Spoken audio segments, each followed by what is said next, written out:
بسم الله الرحمن الرحيم إن الحمد لله نحمده تعالى ونستعينه ونستغفره ونعوذ بالله من شرور أنفسنا ومن سيئات أعمالنا من يهده الله فلا مضل له ومن يضلل فلا هادي له وأشهد أن لا إله إلا الله وحده لا شريك له وأشهد أن محمدا عبده ورسوله وبعد. أيها الإخوة والأخوات, السلام عليكم ورحمة الله.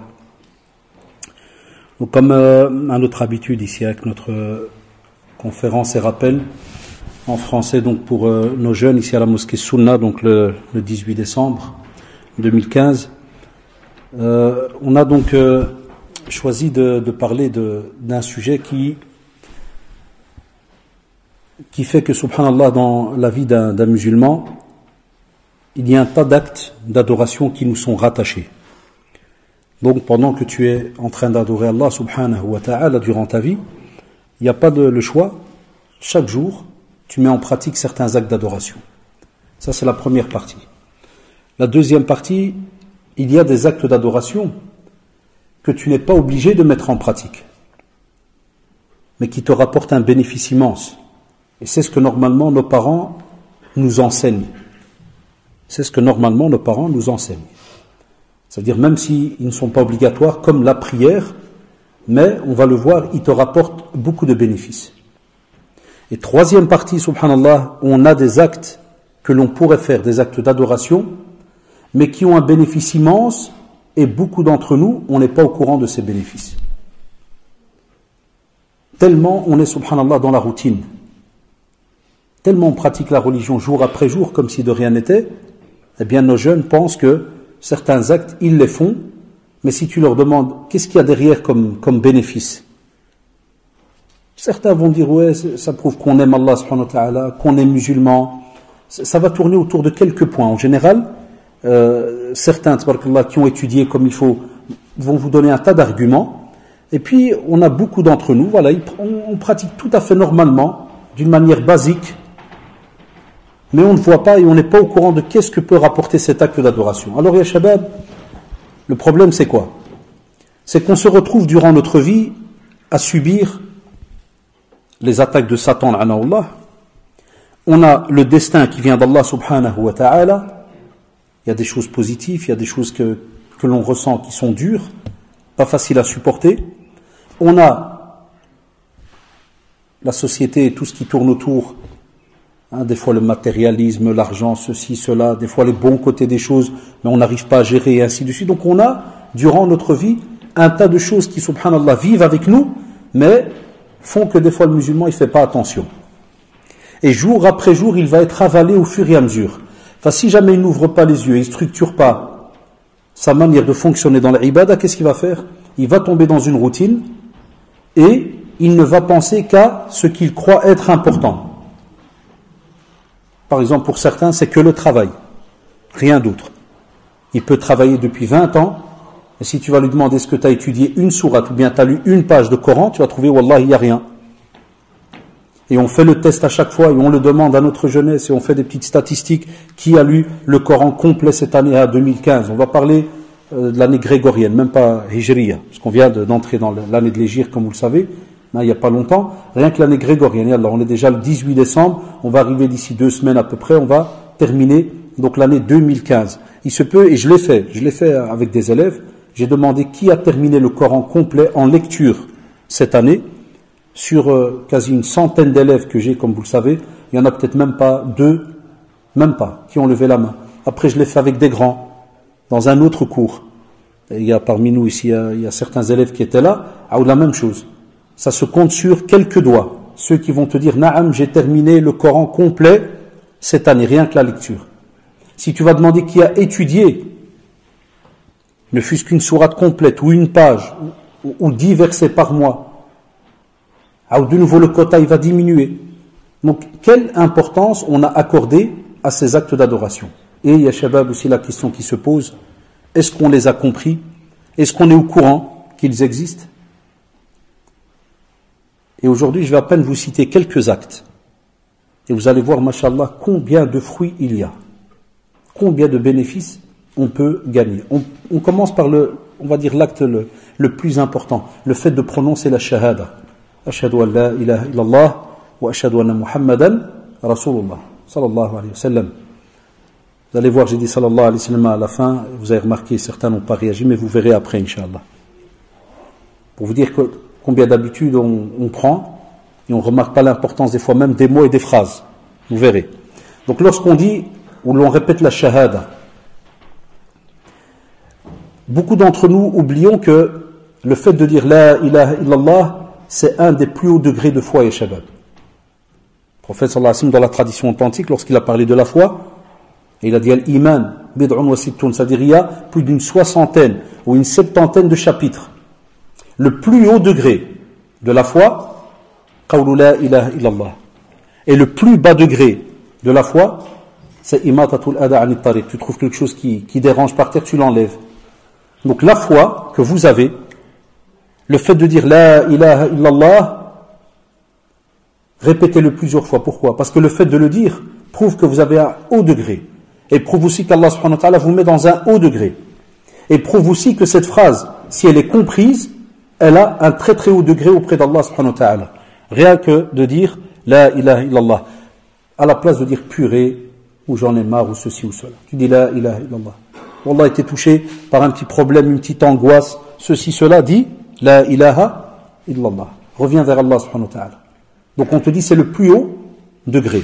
On te dit aussi, subhanallah, si jamais tu la prononces sincèrement et tu la mets en pratique sincèrement, à la fin de ta vie, tu vas devoir mourir. C'est pour ça qu'on dit la fin de la vie. Tu vas devoir mourir, tu vas quitter cette terre. Eh bien, subhanallah, on te dit, si tu as été habitué à la répéter et à être sincère avec cette phrase, Allah subhanahu wa ta'ala te donne l'accès au paradis. C'est pour ça dans la tradition authentique, lorsqu'on parle de celui qui aura comme dernière parole la ilaha illallah, on te dit quoi? Dakhal al-jannah. Allah subhanahu wa ta'ala fait entrer au paradis. Mais les savants, ils donnent des commentaires par rapport à cette tradition. Comme pour dire, c'est pas tu fais n'importe quoi durant ta vie, et puis à la fin de ta mort, tu espères pouvoir répéter la shahada, que j'ai le paradis. Allah subhanahu wa ta'ala peut et est capable que tu ne sois même pas, wallahi, capable de réciter la shahada au moment de ta mort. Et on a déjà assisté. Saraha, ça fait pas plaisir, ça fait mal au cœur. Hein, qui vous parle, on a déjà été appelé, des fois, quand j'avais encore le temps de le faire, et on nous appelle, est-ce qu'il n'y a pas moyen de passer à l'hôpital, la personne elle est mourante, on ne sait pas, peut-être qu'elle meurt maintenant, peut-être dans une heure, peut-être demain, Allahu a'lam, mais s'il y a moyen, à passer. Quand je pouvais le faire, wallahi ikhwan, combien de fois, je m'asseyais à côté, soit c'était des jeunes, ou des personnes quarantaine d'années, soixantaine, septantaine, j'ai eu de tous les âges. Il y a des personnes, tu t'approches, tu ne dois même pas lui répéter, ce qu'on appelle talqin shahada. Tu ne dois pas le forcer à la répéter. Tu la répètes à côté de lui. Et tu en as certains, subhanallah, avant même que tu répètes, il la répète. Wallah, tu t'approches, tu l'entends, Ashhadu an la ilaha illallah, il la répète. Celui-là, ça prouve que, subhanallah, il était un habitué de cette shahada, il la mettait en pratique. Tu en as d'autres, wallah, j'ai assisté, tu lui répètes, et je demande des fois, parce que des fois on demande à l'infirmière pour savoir est-ce qu'il est dans le coma, est-ce qu'il n'est pas, parce que des fois j'arrive, la famille n'est pas encore là, on me donne juste la chambre kada, hein, comme je l'ai dit quand je pouvais y aller, subhanallah, et des fois tu arrives, et tu demandes à l'infirmière, tu dis est-ce qu'il est dans le coma, est-ce qu'il est conscient? Tu dis non, il est conscient. Et wallahi, ya ikhwan, ya les sœurs, ça fait mal au cœur, parce qu'il te regarde, et tu lui dis Ashhadu an la ilaha illallah, d'abord tu parles avec lui, vous avez compris, hein, tu parles un peu, kada, puis tu essaies de lui rappeler, et il ouvre sa bouche, il veut répéter, il n'y a pas moyen. Et les premières fois, il y a une quinzaine d'années, quand j'allais souvent à l'hôpital, j'avais un doute. Wallahi, je sortais de la chambre pour demander de nouveau à une infirmière, oui, la chambre un-tel, vous êtes sûr qu'il n'a pas un problème à la gorge ou à la langue ou kada? Non, monsieur, c'est un problème à l'estomac, cancer, ceci, cela. Maintenant, c'est généralisé, mais il parle, hein. Sauf que, alors, voilà, d'après les machines, c'est presque fini. L'amar biyadillah, vous le savez ça. Mais wallahi, tu rentres à mal au cœur. Tu dis, ya Rabbi, ya Allah, fais en sorte que cette âme, elle sorte et qu'elle soit acceptée. Parce que tu ne peux pas le juger. Mais quand tu entends tout ce qu'il y a autour, et on te dit non, il n'y a pas de souci côté langue, il peut prononcer. Et elle ne veut pas sortir. Là. Et la dernière Monseba, ça je l'ai eu qu'une seule fois de ma vie, c'est que le jeune, tu lui fais la shahada, lui il chante. Wallah, il fait comme de la musique avec sa bouche. Il fait des drôles de choses. Et tout meftoun. Je dirais jamais, j'ai déjà eu il y a une dizaine d'années, c'était un accident de moto, un jeune, et complètement cassé de partout, l'hémorragie, kada, les machines, et je le répète, il commence à faire.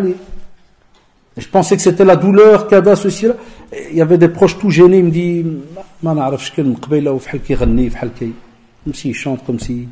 Ça, wallah, ça existe. Quand, après, avec les études, les doros qui sont arrivés sur Internet, de nos mashayikh, tu commences à les écouter, tu entends des mashayikh dans d'autres pays, la même chose. Il te dit, subhanallah, on est venu pour faire le talqin, et qu'est-ce qu'il fait? Il chante. Ça veut dire que son cœur et sa langue, ils étaient rattachés à quoi? Al-mushkila, shabab. Et de nouveau, quand le prophète sallallahu alayhi wa sallam nous dit que celui qui dit la ilaha illallah dakhala al-jannah, on te dit que la ilaha illallah, avec toutes ces conditions, elle doit être ancrée dans le cœur, mais elle doit être prouvée par la pratique. Et la pratique par rapport à la ilaha illallah, c'est tout d'abord, bon, on n'associe rien à Allah subhanahu wa ta'ala, donc il n'y a pas, toutes ces histoires, comme vous le savez, d'aller voir des voyants, le horoscope, ceci, cela, toutes des petites histoires où l'être humain a envie absolument de savoir qu'est-ce qu'il y aura demain. Est-ce que je vais aller mieux demain? Est-ce que je vais peut-être gagner quelque chose? Je te dis là, reste rattaché à Allah subhanahu wa ta'ala, sans ne rien lui associer. Aussi, donc il y a les petits papiers ici, pour les jeunes, ceux qui veulent noter leurs questions à l'avance, pas comme la fois passée, des fois à la dernière seconde. Et sur la même chose, vous notez, vous envoyez quelqu'un, il n'y a pas de souci, vous les donnez à l'entrée, on les remettra. Donc, Allah d'alikum, pas tout simplement répéter. Et c'est pour cela qu'un des rôles de nos parents et de vous, les futurs parents, que vous êtes les jeunes ici parmi nous, vous devez essayer de lire un petit peu dans ce domaine les conditions de validité de la shahada au nombre de 7, d'aller un peu voir tous ces sujets-là. On a déjà donné plein de cours dans ce domaine, d'aller voir un petit peu qu'est-ce qu'elle nous demande. Tu ne peux pas dire la ilaha illallah et puis dès qu'il y a le moindre souci, tu vas aller voir des charlatans, tu vas à gauche à droite. On a encore des personnes qui le font jusqu'à aujourd'hui. Tu ne peux pas dire la ilaha illallah, puis quand tu descends dans ton pays d'origine, tu vas commencer à aller sur les tombes des morts et à immoler des bêtes et des poules et je ne sais quoi. Tu ne peux pas dire la ilaha illallah alors que intérieurement, tu n'as pas de certitude qu'Allah subhanahu wa ta'ala t'aime. Et tu es là, oui, je pense pas, je crois, spécialement quand Shaitan Allah, il ouvre la porte. Et il te fait croire que tu es hypocrite, que tu es ceci, que tu es cela. Tu ne peux pas dire la ilaha illallah et que même quand tu invoques, tu as des doutes. Il y a des gens, ils invoquent, ils disent je pense pas. Je pense pas qu'il va me répondre. Je pense pas ceci, je pense pas cela. Allah subhanahu wa ta'ala est capable de tout. C'est lui qui vous a dit Ud'ouni astajib lakum, invoque-le. Il a donné sa parole. Il répondra à ton invocation. Aussi cette parole, subhanallah, elle est, comme disent nos savants, elle est la phrase qui va libérer ton esprit et ton cœur. Elle libère. Testez, ya shabab, asseyez-vous des fois, spécialement si on veut commencer à s'entraîner à quelque chose de nouveau, c'est bien de le faire le soir avant de dormir. En pleine journée, c'est des fois difficile. Le soir avant de dormir. Tranquille dans ta chambre, bien calme, répète la shahada. Répète-la au fur et à mesure. Et tu vas voir petit à petit. Et fais ton possible pour la répéter après, durant la journée. Quand tu te déplaces, quand tu es dans le tram, quand tu vas vers l'école, vers le travail, quand tu sors. Wallahi, même si tu es à la récré, à gauche, à droite, répète-la. À voix basse ou dans ton cœur, ça dépend des situations. Donc, où tu es. Mais wallahi, ya shabab, elle libère. Elle libère aussi. Tout ça, c'est un résumé de plusieurs travaux que certains mashayikh ont fait en reprenant plein de hadiths, plein de versets. Il te dit, subhanallah, elle retire, c'est une parole qui retire la crainte du cœur du croyant. Pourquoi? Parce que, subhanallah, lorsque tu dis la ilaha illallah, tu ne reconnais aucune force capable de faire ce qu'elle veut. Il n'y a rien, il n'y a aucune force ici qui pourrait dire sur terre, moi je suis capable d'anéantir ou de faire ou ceci, abadan. Il n'y a qu'Allah subhanahu wa ta'ala qui est capable de tout. Huwa alladhi qadirun ala kulli shay. Wallahi, rien d'autre, ni être humain, ni quoi que ce soit. Tout être humain ne pourra fonctionner ou faire quelque chose, wallahi, que par la volonté d'Allah subhanahu wa ta'ala. Donc quand tu l'as dit, tu es quelqu'un qui vit en sécurité. Tu n'as plus de crainte dans ton cœur. Pourquoi? Parce qu'en disant la ilaha illallah, tu remets tout entre les mains de qui? D'Allah subhanahu wa ta'ala. Donc t'as pas peur. Qu'on va te prendre ton travail, qu'on va te prendre ceci, que, par exemple, tu as fait une demande pour avoir un logement, non, je crois pas qu'on va me la donner. Tu vois, la personne, des fois même, sa prière, il l'oublie. Et son cerveau, il est rattaché qu'à cette demande. Tout le temps, attention, attention, attention. Là, celui, wallahi, qui comprend la ilaha illallah, il n'a pas de crainte. Il est apaisé, il est serein. On te dit aussi, si tu veux que tes œuvres soient acceptées, tu dois avoir compris et mis en pratique la ilaha illallah. Pourquoi? Parce que toutes les œuvres que l'on fait ne peuvent être associées, rattachées qu'à Allah subhanahu wa ta'ala, personne d'autre. Quand tu pries, tu le fais pour Allah subhanahu wa ta'ala. Si tu corriges ta prière et tu essayes de bien lire, de bien te prosterner, tu le fais pour Allah subhanahu wa ta'ala. Ou sinon tu tombes dans le riya, l'ostentation. وَمَا أُمِرُوا إِلَّا لِيَعْبُدُوا اللَّهَ زِدْ مُخْلِصِينَ لَهُ الدِّينَ. Il y a l'ikhlas. C'est-à-dire que tu le fais sincèrement pour Allah subhanahu wa ta'ala. Avec une mutaba'a. C'est-à-dire que tu suis comment le prophète sallallahu alayhi wa sallam a mis en pratique cet acte. Pas comme toi tu voudrais le faire. Pas comme toi tu voudrais le faire, comme on le rappelle à nos jeunes ces derniers mois, avec tout ce qu'on entend à gauche à droite. Là, on ne réagit pas comme on voudrait, ni quoi que ce soit. Allah subhanahu wa ta'ala est celui qui a révélé. Le Coran, il est là, on l'a, c'est sa parole. Et puis le prophète sallallahu alayhi wa sallam, donc nous l'a transmis. Et puis il a expliqué aux premiers compagnons et ainsi de suite. Donc c'est pour cela que lorsque tu veux être sûr qu'un acte est accepté, as-tu vraiment toi mis en pratique la ilaha illallah comme il se doit, en ne rattachant rien à Allah subhanahu wa ta'ala, en étant donc sincère. Shabab, deuxième fruit, lorsque tu dis wa anna Muhammadan Rasulullah, lorsque tu reconnais qu'Allah subhanahu wa ta'ala a mis comme messager le sceau des prophètes, Muhammad sallallahu alayhi wa sallam. C'est une uswa, c'est un exemple pour nous. C'est-à-dire qu'on le suit. C'est-à-dire qu'on fait son possible de prouver notre amour vis-à-vis du prophète sallallahu alayhi wa sallam en suivant sa sunna. C'est pour cela que celui qui veut vraiment prouver qu'il aime et montrer qu'il aime le prophète sallallahu alayhi wa sallam, wallahi c'est celui qui fait tout son possible pour mettre en pratique la sunna du prophète sallallahu alayhi wa sallam dans un juste milieu. Vous avez remarqué, beaucoup vont commencer à polémiquer. Les jeunes, ils savent de quoi je parle par rapport au Mawlid al-Nabawi. Beaucoup vont commencer à s'insulter sur Internet. Peut-être même, j'espère pas, Inch'Allah, peut-être même sur les manabirou, tout ça. Chacun va commencer pendant 2-3 jours, avant plus ou moins la date de la naissance du prophète, sallallahu alayhi wa sallam, et puis 2-3 jours après, et puis après c'est fini. On est reparti. Muhibbin, ceux qui vraiment aiment le prophète, sallallahu alayhi wa sallam, c'est ceux qui mettent en pratique sa sunna toute leur vie. Depuis que tu ouvres les yeux. Et voilà pourquoi le rôle de l'walidine de nos parents, il est très très important. C'est que depuis que l'enfant, il ouvre les yeux le matin, les parents, subhanallah, ils lui ont préparé un programme. Ils lui ont pas préparé le ftour, les tartines, cornflakes. Là, ça c'est pour le krisha. Ça c'est pour le ventre. Non, il lui prépare pour le cœur, pour le cerveau. Ça, on oublie ce programme-là. Normalement. Le matin, tu te lèves 5 minutes avant les enfants, tu passes dans leur chambre. Salam alaikum. Dua. Du réveil. Yallah, bismillah, tu vas sortir. Tu vas mettre tes sandales, pied droit. Tu ouvres le sunnah et tu avances. Tu vas t'habiller. Rends d'abord la main droite. Jambe droite. Tu vas donc à la toilette. On rentre avec quel pied? Ou le gauche. J'espère que vous n'avez pas de doute. Tu rentres avec le gauche. Ou la doua avant d'entrer. Et les ablutions. Et la prière. Même quand on sort de nouveau. Et comment est-ce qu'on sort? Et quel doua il faut dire? Et puis la prière. Et apprendre à nos enfants à s'asseoir quelques minutes après la prière pour invoquer Allah subhanahu wa ta'ala. Et pas courir comme s'ils étaient jahannam wal a'udhu billah. Et on leur apprend les ad'iyya, toutes les doigts à dire après la prière. La sunnah. Le vrai mawlid nabawi, comme on dit entre guillemets. Ça c'est le vrai. C'est quand tu vois, subhanallah, naître, un petit jeu de mots très simple, mais c'est quand tu vois naître la sunnah tous les jours dans ta maison. Ça c'est la vraie mahabba, wallahi, ya shabab. Cette mutaba'a, ce suivi du prophète sallallahu alayhi wa sallam. T'apprends à ton enfant, il va sortir de la maison, n'oublie pas. D'abord, dua avant de sortir. Deuxièmement, fais attention, tu pars pour quelques heures. Tu auras le choix entre le halal et le haram. Ton prophète, Muhammad sallallahu alayhi wa sallam, et il t'a expliqué comment est-ce que normalement le musulman il fonctionne comme il est à l'extérieur. Il baisse le regard, il fait attention, il ne prend pas ce qui lui appartient pas. Osez, plein de règles. J'ai mon fils, tu seras à l'école. Fais attention, le respect du professeur, respecte ceci, l'environnement, ne salis pas, ne fais pas.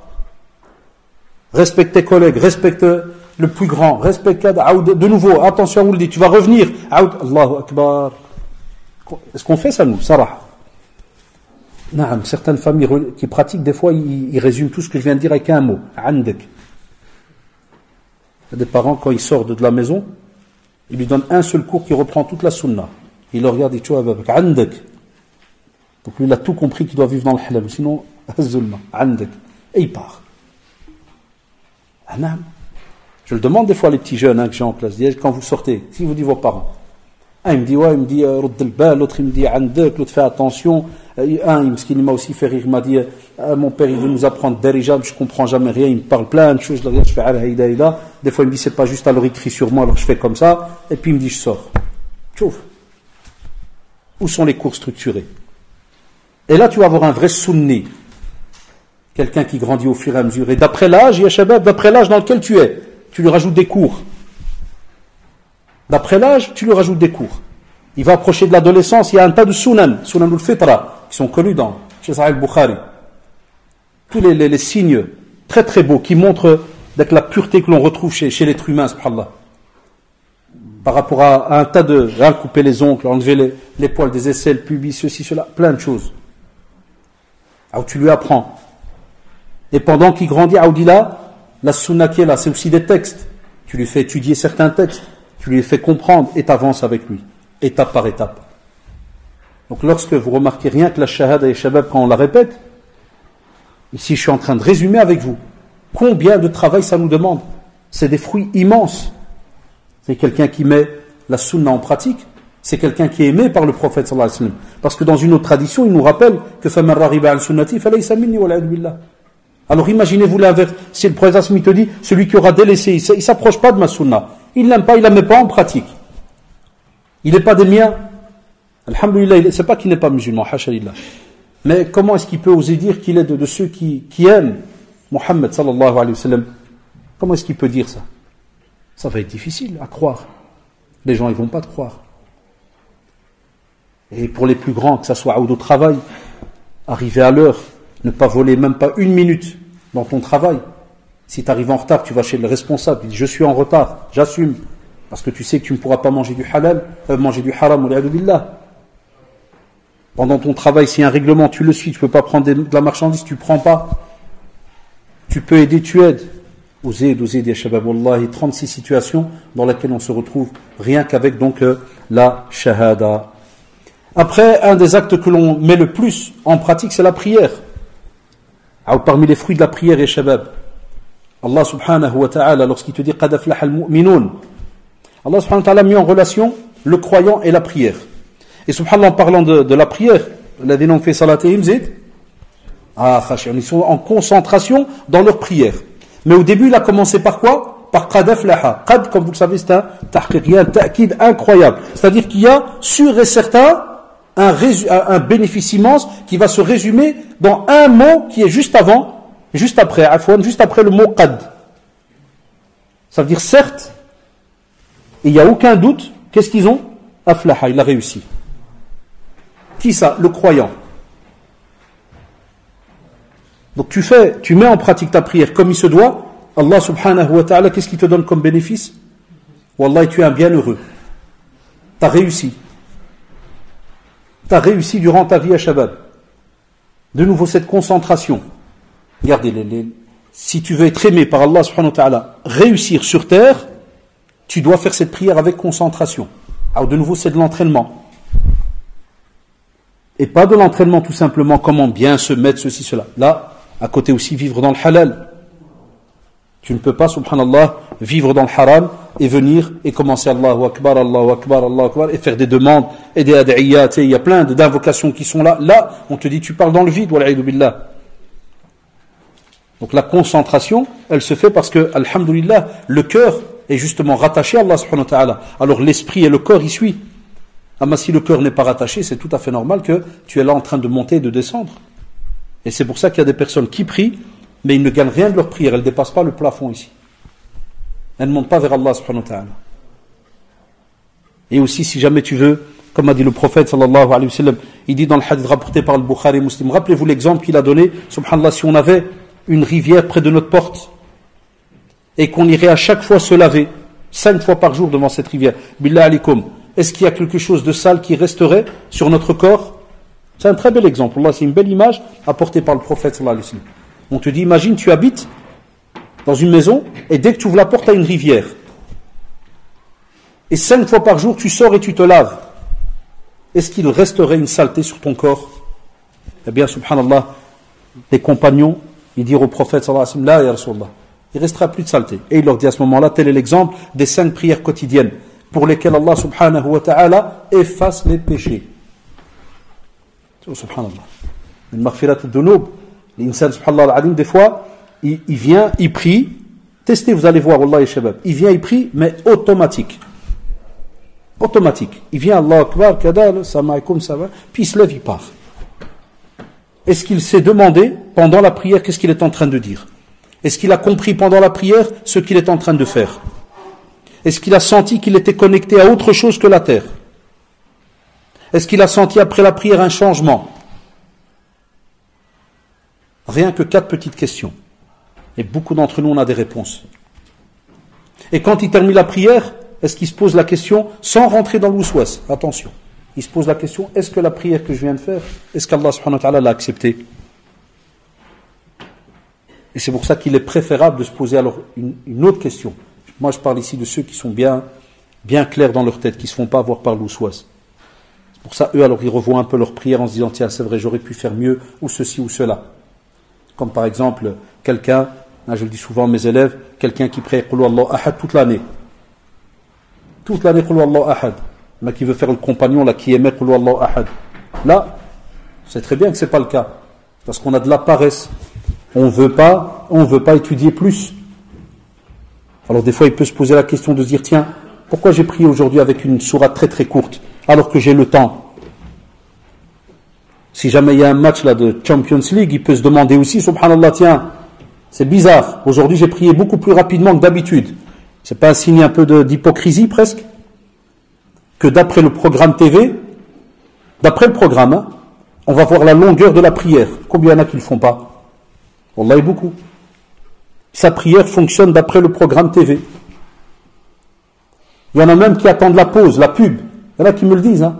Je dis, Allah, a'udhu billah, je suis gêné, j'ai quoi? Il me dit, il y avait un film, c'était l'heure de la prière, je me suis dit, c'est trop tard, et puis je continue, puis je me suis dit, je vais attendre la pause. Et ouais? Elle me dit, parce que tu sais bien, il y a beaucoup de publicité, ça prend au moins 5 minutes, hein, ça dans le temps de prier. Allah, alhamdoulilah, que la personne, il sent qu'il est mal à l'aise. Parce que c'est la honte, hein. C'est comme si tu dis à Allah subhanahu wa ta'ala, j'ai pas besoin de toi maintenant, mais astaghfirullah, c'est comme si c'est quoi? C'est la prière, là, c'est un sale devoir, là, qui est lourd, qui embête, et écoute, je vais te la caser au milieu de la pub, là. Ça, on sait, on peut pas. Il y en a qui le font ou pas? Allah, il y en a qui le font, ils nous le disent. Aussi, tu vas prier. Est-ce que tu as ressenti, subhanallah, pendant ta prière, que quand tu as posé des questions, tes questions là, c'est lesquelles? Qu'est-ce que tu as senti? Que tu as posé une question qui vaut la peine, qui est importante, parce que quelqu'un pourrait me dire, est-ce qu'il y a des questions qui ne valent pas la peine, ou ceci ou cela? Et na'am, toute question vaut la peine, vous allez comprendre pourquoi je dis ça. Il y a des personnes qui, subhanallah, c'est dommage, hein? Il y a des jeunes, ils me disent, monsieur, la preuve, wallah, je vous l'avais dit, il y a presque, on s'est vu il y a 3 semaines et quelques, juste avant les examens, et il y en a qui me l'ont dit après en classe.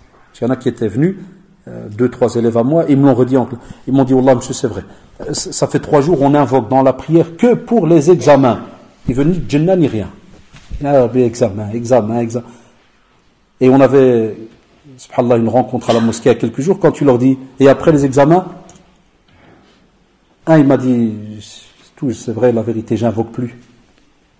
Et un autre, il m'a dit, ouais, maintenant les examens sont passés, d'abord je demande Jannah, l'argent, job étudiant en décembre, subhanallah, l'être humain, il est incroyable. Là, une prière, lorsqu'il y a des doigts dedans, tu dois ressentir que tu es face à Allah subhanahu wa ta'ala. À ce moment-là, Allah radalik demande ce qu'il y a de plus élevé au prix d'Allah subhanahu wa ta'ala, spécialement le firdaus, plus haut degré dans le paradis. Demande les plus hautes sphères du paradis. Demande d'abord, wallah ya shabab, ce qui va être important pour toi dans l'au-delà. Et puis, virgule, subhanallah, commence à parler ou à demander des choses de cette vie ici-bas. Demande d'abord, tout ce qui va être bénéfique pour toi dans l'au-delà. Et aussi, quand on dit ici-bas, Wallah, shabab, avant même, c'est comme si notre doua dans la prière, 3 parties. Les choses les plus aimées, les plus belles dans l'au-delà, et demande, subhanallah, aussi les choses qui vont t'aider ici-bas, mais dans ta relation avec Allah subhanahu wa ta'ala. Subhana muqallib al-qulub, thabbit qalbi ala dinik. On sait très bien que les cœurs, subhanallah, ils peuvent changer à la seconde. Un cœur peut changer à la seconde. Invoquez Allah tout le temps dans vos prières, même si vous l'oubliez en arabe, dites-le en français. Invoque Allah subhanahu wa ta'ala pour que ton cœur reste ferme sur la religion. Parce que pour un oui, pour un non, il peut changer. Invoque. Et puis, comme je dis à nos jeunes, 3e partie, les petites choses de la vie, là. Tu sais, une nouvelle voiture, un nouveau joint de culasse, kada, tu sais, je sais pas, les petites choses habituelles, ce n'est pas interdit. Sahaba, radouallahu alayhim, ils disaient, on invoquait Allah subhanahu wa ta'ala jusqu'à demander du sel. Alaykoum salam. Donc ça, c'est pas un souci à Shabab. Là, le principal, apprenez, dès que vous entrez dans une prière, il y a des fruits immenses. C'est qu'Allah subhanahu wa ta'ala répond à votre invocation. C'est pour ça, alors à ce moment-là, qu'est-ce qui est important? Profite. C'est comme si à Shabab, on vous dirait que vous avez l'opportunité, l'occasion d'entrer chez un roi. Qu'est-ce que tu fais? Et qu'on te dit, vous pouvez entrer chez un roi et on va vous donner 3-4 minutes pour lui demander ce que vous voulez. Qu'on soit honnête, vous allez lui demander du sel. Vous allez lui demander quoi? L'être humain, il sait pertinemment bien qu'il va demander les choses les plus chères, il n'y a pas moyen peut-être de trouver, qui se peut qu'il va les avoir une seule fois dans sa vie. Il va profiter. Il va préparer cela. Et quand on est face au roi des rois, Malik al-Muluk, Malik Yawmiddin, comme on le répète 17 fois par jour, Allah subhanahu wa ta'ala, eh bien vous avez remarqué, il se peut qu'on prie et aucune invocation. Et on le voit avec nos enfants. Des fois, il arrive que nos enfants ils viennent en retard de l'école, pour la prière, voilà, elle est déjà passée, il doit prier, et tu es exprès, tu le vois, quand tu calcules, tu sais très bien qu'il n'a pas eu le temps d'invoquer. Bidra, il y a les 3 fois Subhana Rabbiyal A'la. Bidra, yarhamukallah. Eh bien, quand il termine, parle-lui, même si c'est ton frère à la maison, ou n'importe, même si c'est tes parents qui prient, n'importe. Parle-lui, dis-lui qu'Allah subhanahu wa ta'ala, comme on le voit dans ce hadith, tu as une opportunité, d'abord avec les ablutions, d'être pardonné, mais ya shabab, le prophète nous a rappelé que d'une prière à une autre prière, Allah subhanahu wa ta'ala pardonne les péchés qu'il y a entre les deux, spécialement si on n'a pas touché au grand péché, kaba'ir. Eh bien à ce moment-là, tu rappelles à la personne que c'est un moment très très important dans le domaine de l'invocation qui ne doit pas perdre. C'est un moment qu'il ne faut pas perdre. C'est-à-dire, essaye de demander le plus possible. Vous savez pourquoi, Shabab? Parce que, Wallahi, même dans ta prière, et vous avez déjà entendu combien de mashayikh sont morts, et des êtres humains normaux autour de nous, dans leur prière. Et des jeunes, spécialement, ils voient ça, sur Facebook, Kada et tout, combien de fois, ils voient eux-mêmes des photos de personnes qui sont dans le soujoud et ils ne se relèvent plus. Donc, Allah Ardalik, combien de fois tu n'as pas entendu des imams nous dire que prie comme si c'était ta dernière prière. Ça ou là. Salat muaddi', c'est comme quelqu'un qui va oudda, subhanallah, qui va dire au revoir à cette vie. Si c'était ta dernière prière, comment tu l'aurais fait? Ça ou là, comment tu l'aurais fait? Si on te prévient que tu vas mourir et tu dois prier maintenant la dernière, l'Isha, comment tu vas la faire? Il n'y a pas un d'entre nous qui ne va pas exceller dans cette prière. Donc alors qu'est-ce qu'on te dit, Allah Ardalik? Fais alors ton possible. Fais alors ton possible pour que lorsque tu vas prier, ta prière, même celle qui va venir maintenant, fais toujours ton possible pour qu'elle soit meilleure que celle qui était avant. Et pose-toi la question, est-ce que je peux rajouter quelque chose? Est-ce que je peux faire quelque chose de mieux? Et c'est pour cela que le prophète sallallahu alayhi wa sallam nous montre que celui qui prie et qui a passé sa vie à prier, il ne pourra pas à la base être touché par la mécréance. Parce que la mécréance est l'inverse. C'est si jamais tu délaisses cette prière. Vous savez, le hadith authentique qui fait mal, qui fait même peur, parce que c'est une tradition, subhanallah, qui nous montre que la foi qu'on est censé représenter là dans les actes, cette foi, elle peut s'annuler s'il y a un acte qui manque, lequel as-salah. Al-ahdu alladhi baynana wa baynahum as-salah. Imaginez-vous, as-salah, faman taraka faqad kafar. As-salah, la prière, tu la délaisses, tu prends un autre chemin. Combien délaissons la prière? Combien? Alors si déjà celui-là qui la délaisse, c'est déjà grave. Celui qui prie, on lui dit fais attention à ta manière de prier. Donc ça sous-entend, Shabab, que même ceux qui prient, ils resteront et ils doivent toujours rester bien éveillés par rapport à leur prière. Et la prière aussi, c'est une joie. C'est une joie qui illumine le cœur parce que, et c'est dommage, qu'on doive aujourd'hui se battre avec nos enfants pour qu'ils aillent prier. Parce que normalement, les Shabab, c'est 4 à 5 minutes de joie. Farha. Wallahi farha. Pourquoi? Parce que tu es face à Allah subhanahu wa ta'ala. Et vous savez très bien qu'Allah subhanahu wa ta'ala, les Shabab, est-ce qu'il a besoin de nous? Il est Ghani. Allah subhanahu wa ta'ala, par rapport à son nom, il attribue Al-Ghani. Nos savants nous disent qu'il n'a pas besoin de ses serviteurs. Il n'a pas besoin de ses créatures. Et que même si une de ses créatures ne l'adore pas, wallahi, ça ne changerait rien dans le royaume d'Allah subhanahu wa ta'ala. Et que même si une créature revient à la prière, wallahi, ça ne changerait rien au royaume d'Allah subhanahu wa ta'ala. Donc Allah subhanahu wa ta'ala te donne ce bienfait immense. Et qui sommes-nous, ya Abdallah? Qui sommes-nous? Ya Amatallah, wallahi, qui sommes-nous? Des simples êtres humains. Muqassarin, ça veut dire qu'il y a plein de choses qu'on ne fait pas comme il se doit. Et même comme ça, Allah subhanahu wa ta'ala te dit, fais-moi juste une prière, fais-la suivre par la deuxième et je te pardonne ce qu'il y a entre les deux. Allahu Akbar. À nous les humains très, très radins, très paresseux. Et même comme ça, subhanahu wa ta'ala, il nous attend à chaque prière. Et il écoute nos demandes. C'est à quelle heure l'adhan? Hein? Donc presque. Ouais. Taïb. Inch'Allah, on va faire la pause et après la prière, comme la fois passée, on reprend Inch'Allah le dars. Barakallahu fikum. Assalamu alaikum wa rahmatullah. طيب بسم الله الرحمن الرحيم والصلاة والسلام على أشرف المرسلين سيدنا محمد وعلى آله وصحبه أجمعين ومن تبعهم بإحسان إلى يوم الدين وبعد. On reprend donc la deuxième partie par rapport à tous ces fruits que l'on peut gagner par rapport à certains actes d'adoration. On était en train de parler donc de la prière.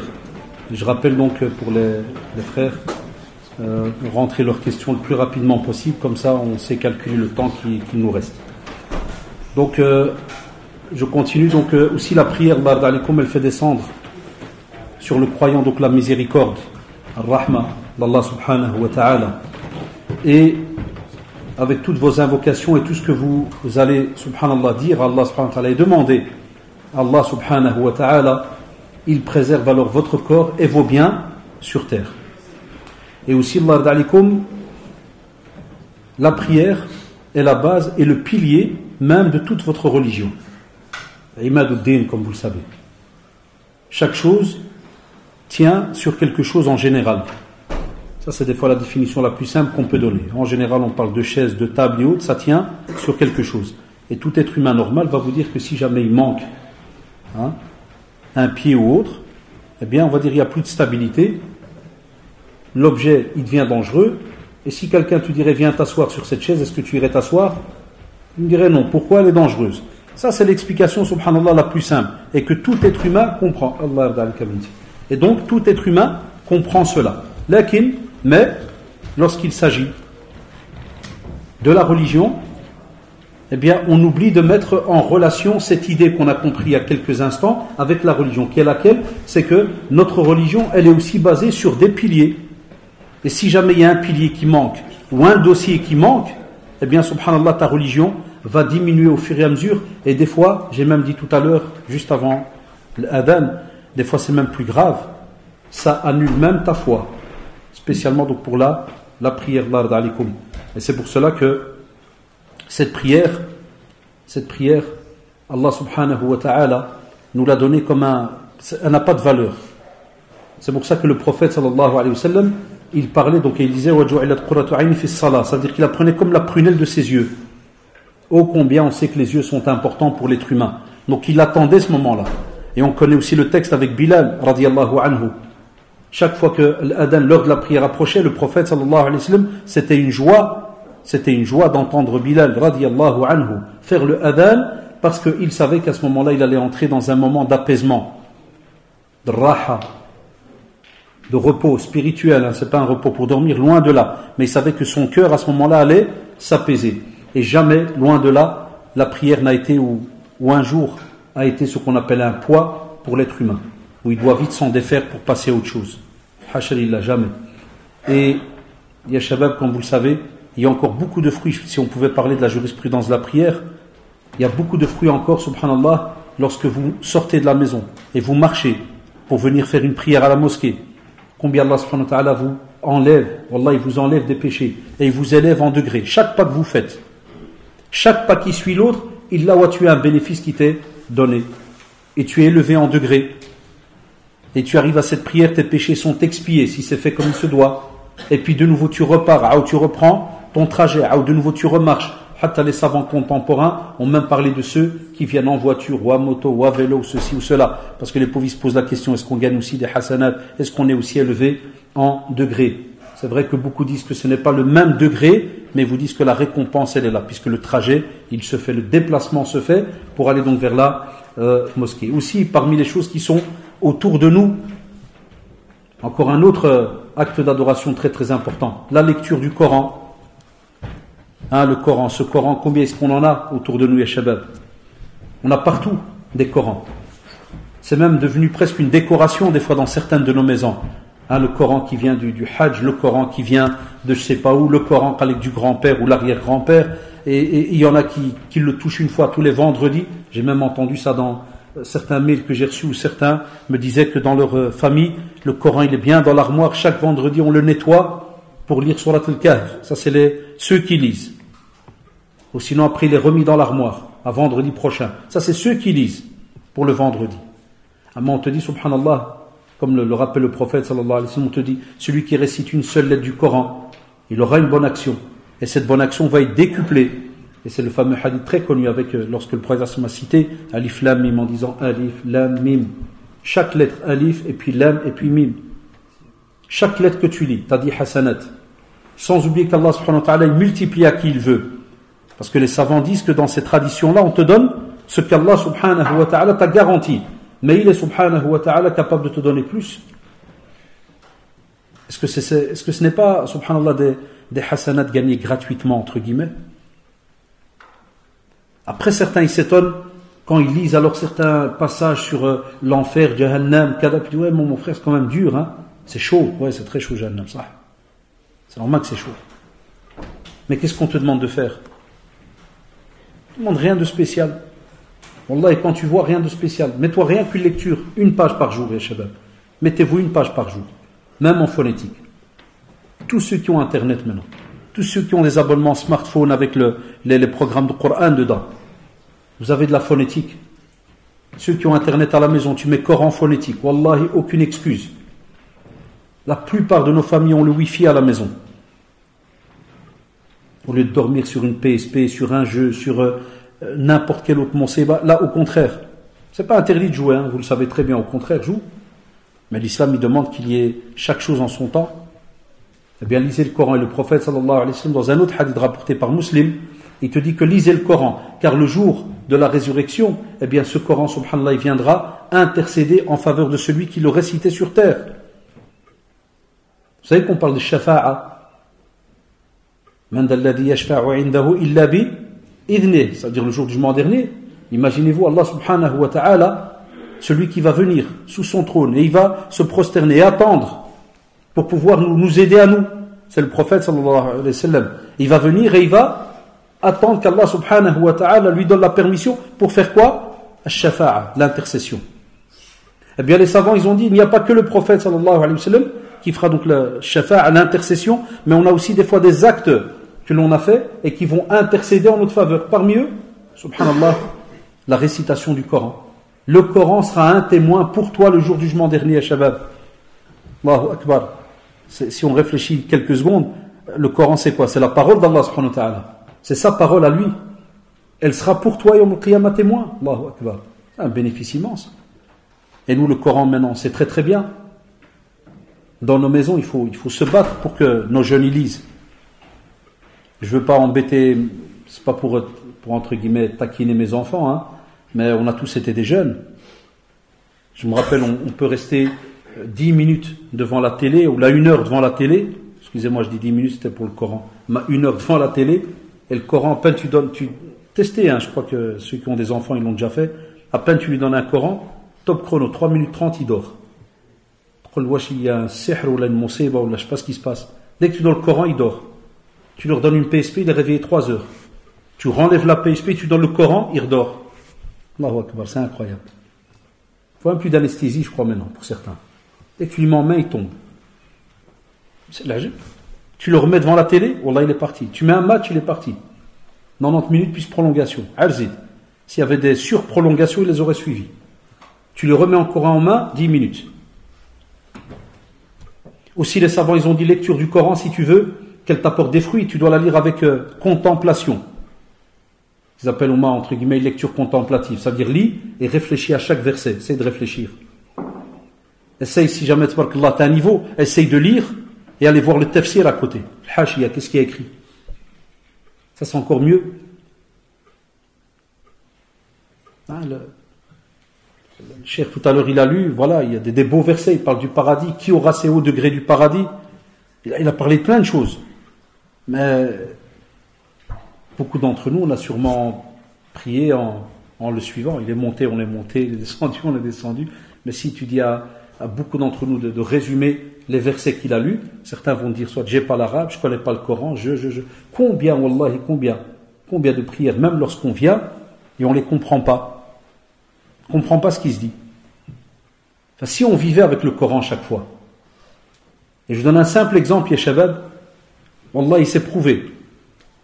Si tu lis le Coran tout le temps, ça veut dire, quand je dis tout le temps, 7 sur 7, tu peux être où tu veux, 7 sur 7. Wallah, je vous défie, après 10 ans, même si tu ne l'as pas étudié par cœur, il y a des versets quand tu les entends, et que toi tu as lu en phonétique, plus tu as été voir en français ce que ça veut dire, wallah, tu comprends, des fois tu sais même quelle sourate il est arrivé. T'entends Youssouf a'rid an hada, taïb surat Youssouf alayhi salam. Beaucoup d'entre nous ne l'ont pas étudié, par exemple. Tu as trouvé plein de jeunes qui ne l'ont pas étudié. Mais, subhanallah, dès qu'ils vont entendre Youssouf, tellement il a lu la sourate, même s'il ne la connaît pas par cœur, tellement il a lu, il la voit, il la ressent. Quand l'imam lit, son cœur, il va vers quelque chose. Donc c'est pour cela que le Coran, subhanallah, shabab, il met aussi l'humilité et la sérénité dans le cœur. Ya shabab, si vous voulez être serein, si vous voulez être apaisé, écoutez le Coran. Écoutez le Coran. Faites attention que vous ne soyez pas la communauté qui va être celle qui va arrêter le Coran dans sa transmission. On soit honnête, maintenant dans le Coran commence à diminuer. Tous les endroits où il y a tahfid le Coran, ça diminue, c'est la vérité. Demandez à nos machers, ils vont vous le dire, ça diminue. Chaque fois des petits groupes y restent. Donne-toi 1-2 générations, billah, si jamais, billah, il n'y a pas un renouveau, c'est fini. Le taux qu'on avait, nous, ma génération qui sommes nés ici dans les fins années 60, début 70, le taux de mosquées où il y avait tahfid le Coran, mashallah, jusque les années 80, début 90, c'était partout. Et maintenant, ça devient très très rare. Quelques petits cours privés par-ci par-là, et encore tu dois t'inscrire en septembre, sinon c'est trop tard. Voilà, ça devient très très rare. Donc est-ce qu'on va, entre guillemets, être nous la cause de l'arrêt de la transmission de ce Coran? Non. Donc la lecture du Coran, comme on l'a dit, donc elle engendre justement subhanallah, cette sérénité, l'humilité aussi. Parce que dans le Coran, tu vois la grandeur d'Allah subhanahu wa ta'ala. Tu vis serein, pourquoi? Parce que dans le Coran, on va te parler des petits la'ad, des examens, on va te parler des communautés qui ont subi des examens dans le passé. On va te parler, subhanallah, on va te remonter le moral, on va te parler du paradis, on va te mettre en garde, on va te parler de l'enfer, on va te parler du licite, de l'illicite. Le Coran, Allahu Akbar, il regorge de 36 cours. Tu voyages avec le Coran. Tu voyages de génération en génération, tu remontes dans le passé, tu prépares ton futur. Le Coran, c'est immense. Il faut juste qu'on soit intelligent et qu'on ne rate pas cette opportunité qu'on a entre les mains. Aussi, subhanallah, le Coran, et vous le savez, ceux qui le lisent, ils le savent, le Coran, wallah, ne peut que te guider vers la droiture. Il n'y a pas le choix. Le Coran ne peut que te guider vers la droiture. Inna hada al-Qur'an yahdi lillati. Comme ça dire ce Coran, subhanallah, lorsqu'il va commencer à être rattaché aux croyants, yahdi, il guide le croyant. Impossible qu'il reste sur une position où il y a un vide. Wallahi, impossible. Il va le guider vers ce qu'il y a de mieux pour lui. Mais, vous l'avez remarqué, on n'a pas cette habitude. On n'a pas cette habitude, ya shabab. Il n'y a pas un musulman, qui pourrait, Allah hafid, aller ce soir dormir sans que ses yeux n'ont vu ou n'aient vu une page de Coran. Comme on dit chez nous, c'est honteux. C'est impossible. Kalamullah, plus belle parole sur terre. La plus belle parole sur terre. Mieux que celle d'un imam ou de ta mère ou de ton père. C'est la parole d'Allah subhanahu wa ta'ala. Et tu peux arriver à clôturer une soirée sans ne pas avoir lu une seule page, une demi-page. Wallah, il y en a qui le font tous les jours, et vous le savez. Ils dorment tous les jours sans que ce bienfait qu'Allah a donné les yeux ne voit quoi? La parole d'Allah subhanahu wa ta'ala. Alors pensez-y ce soir avant de dormir, Inch'Allah. Est-ce que vous allez être encore du nombre de ceux-là? Et ceux qui lisent, ne lâchez jamais. Sans aucun prétexte, ya shabab. Même moi qui vous parle, je suis un être humain, je peux être crevé, mort. Wallah, même si je dois lire en mode, vous savez comme ils disent, en mode tox. Même si je dois lire avec un œil. Wallah, même avec un œil, je lis. Et je me bats des fois, je me dis, abadan, que ne soit inscrit ce soir, n'a pas lu le Coran. Je me dis, ya Rabbi, que ça n'arrive pas. Wallah, même quand je suis des fois fatigué, les médicaments, maladies, vous savez, connaissez notre état de santé, au khaydak, subhanallah, impossible. Il faut qu'il y ait une page qui se lise. Ça, c'est le minimum. Amma, 1 an, 2 ans, 3 ans, il y a même des jeunes qui me disent, ouais, monsieur, Wallah, je lisais le Coran, c'était, je crois que je vais 12 ans, c'était à la mosquée à Moulay, moi, 12 ans. Je viens à quel âge? 18. Et ouais, les 6 ans, là, rien. Je ne te parle pas de ceux qui ont 25, 30, que c'est fini. Et vous allez voir dans les questions, toujours côté sœurs, je viens vite de lire avant de commencer, voilà, la plupart du temps, pas de programme religieux, alors que ceux qui sont mariés, il y a moyen, et on en parlera tout à l'heure. Les fruits aussi de l'invocation. Ici, je vous donne que des pistes, après, mashallah, allez lire, dans tous ces sujets-là. L'invocation. Quand Allah subhanahu wa ta'ala nous dit, ala bi dhikrillahi tatma'innul qulub, qu'est-ce qu'on fait, nous? Nous, on prend à la seconde des antidépresseurs, des anti-ceci, anti-cela. Il n'y a pas de souci. Si un médecin estime qu'il n'y a pas le choix, il n'y a pas le choix. Mais le musulman, il a d'office, quoi qu'il arrive, même s'il prend des médicaments à côté, pour apaiser son cœur, apaiser ses soucis, ses angoisses. Vous avez remarqué tout à l'heure, qu'est-ce qu'on a dit? L'invocation, la lecture du Coran, la prière. Regardez combien de choses apaisent le cœur. Eh bien, même l'invocation, ad-du'a. Et c'est pour ça qu'Abdullah ibn Busr, radiallahu anhu, il dit, un homme est venu un jour chez le prophète, sallallahu alayhi wa sallam, il lui a dit, Rasulallah, il lui a dit, écoutez bien, il dit, les commandements de l'islam, ils me sont devenus nombreux.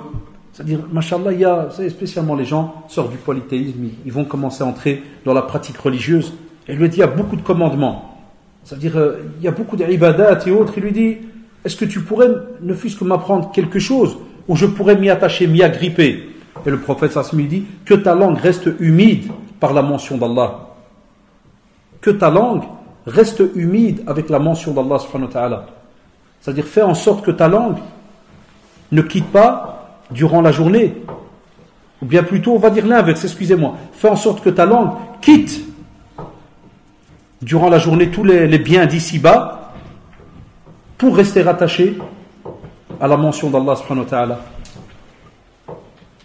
Minimum, une doua. Et de nouveau, je vous parle en connaissance de cause. De nouveau, Allah ya shabab, je teste des fois avec certains de mes élèves, même des grands, c'est la vérité, wallah, et des fois des 18, 19, 20 ans. C'est pas des mensonges, et vous le savez. Je dis, donne-moi 2 doigts, bien structurés. Wallah, et ikhwan, là, chaque fois, je tombe, minimum sur 1 ou 2, il n'y a rien, aucune. Bien souvent la même phrase, je parle pas l'arabe. Tu peux étudier même en phonétique. Même un reconverti t'étudie des invocations. Wallahi. Même quelqu'un qui n'est pas arabophone, il les étudie. On croit que c'est une excuse. La abadan. Citadelle du musulman. Vous savez combien elle coûte? 1 durum. 1 durum, 4 €. Sans oignon. Si tu veux pas faire des frais, voilà. 1 durum. Voilà, 4 €. Citadelle, elle fait 3,50 € des fois. C'est juste ou pas, Shabab? Elle est là. Combien? 3 €. Ah, là, porte. Voilà, tu ouvres, mashallah. Rempli d'invocations. D'après le Coran et la Sunna. Wallahi. Citadelle du musulman. Hatta en langue arabe, on l'appelle citadelle parce qu'on parle de hasn. C'est-à-dire que ce qui va mettre une forteresse, là, une citadelle, hein, c'est de là que vient l'idée. Une citadelle, c'est un endroit assez élevé en général sur une colline et autres. Souvent, au Moyen-Âge, il y avait cela. pour que si l'ennemi veut attaquer par exemple la ville ou quoi que ce soit, le roi, le gouverneur et autres, il est en général placé assez haut par rapport à ceux qui l'attaquent. C'est une forteresse. Eh bien la forteresse du musulman, ce qui le protège, les invocations. C'est de là que vient le titre, la citadelle du musulman, remplie d'invocations. Un très très beau livre que Cheikh Al-Qahtani, hafidahullah, qu'Allah le récompense, a fait depuis des années. Et allez voir la table des matières, wallah ya shabab, tabarakallah, il y en a, regardez, 1, 2, 3, 4, 5, 6, 7, 8, 9, 10, 11, 12, 13, 14, 15, 16, 17, 18, 19, 20, 21. Il y a 21 doigts, entre guillemets, 21 titres, donc quasi 21 doigts par page. Regardez, 1, 2, 3, 4, 5, 6, 7 fois 20, 140 invocations. Il y a ceux qui disent qu'il n'y a pas. 140 invocations. Et ce qui est bien avec ce livre, français, arabe, phonétique. Et ils l'ont même fait en français, turc, phonétique. Ils l'ont fait en français, flamand, phonétique. Il manque le chinois encore. Et je crois qu'il doit exister, vous serez étonnés. Ça ou la shabab? Ah ouais, il est là. Combien tu m'avais dit? 3 euros. N'importe quelle librairie. Ça, c'est la taille d'un livre de poche. Là, tu peux être dans le métro, tu peux être, je sais pas, tu as à la récré, tu as 5 minutes, 2-3 petites doigts. Voilà. Et on l'a déjà répété plein de fois.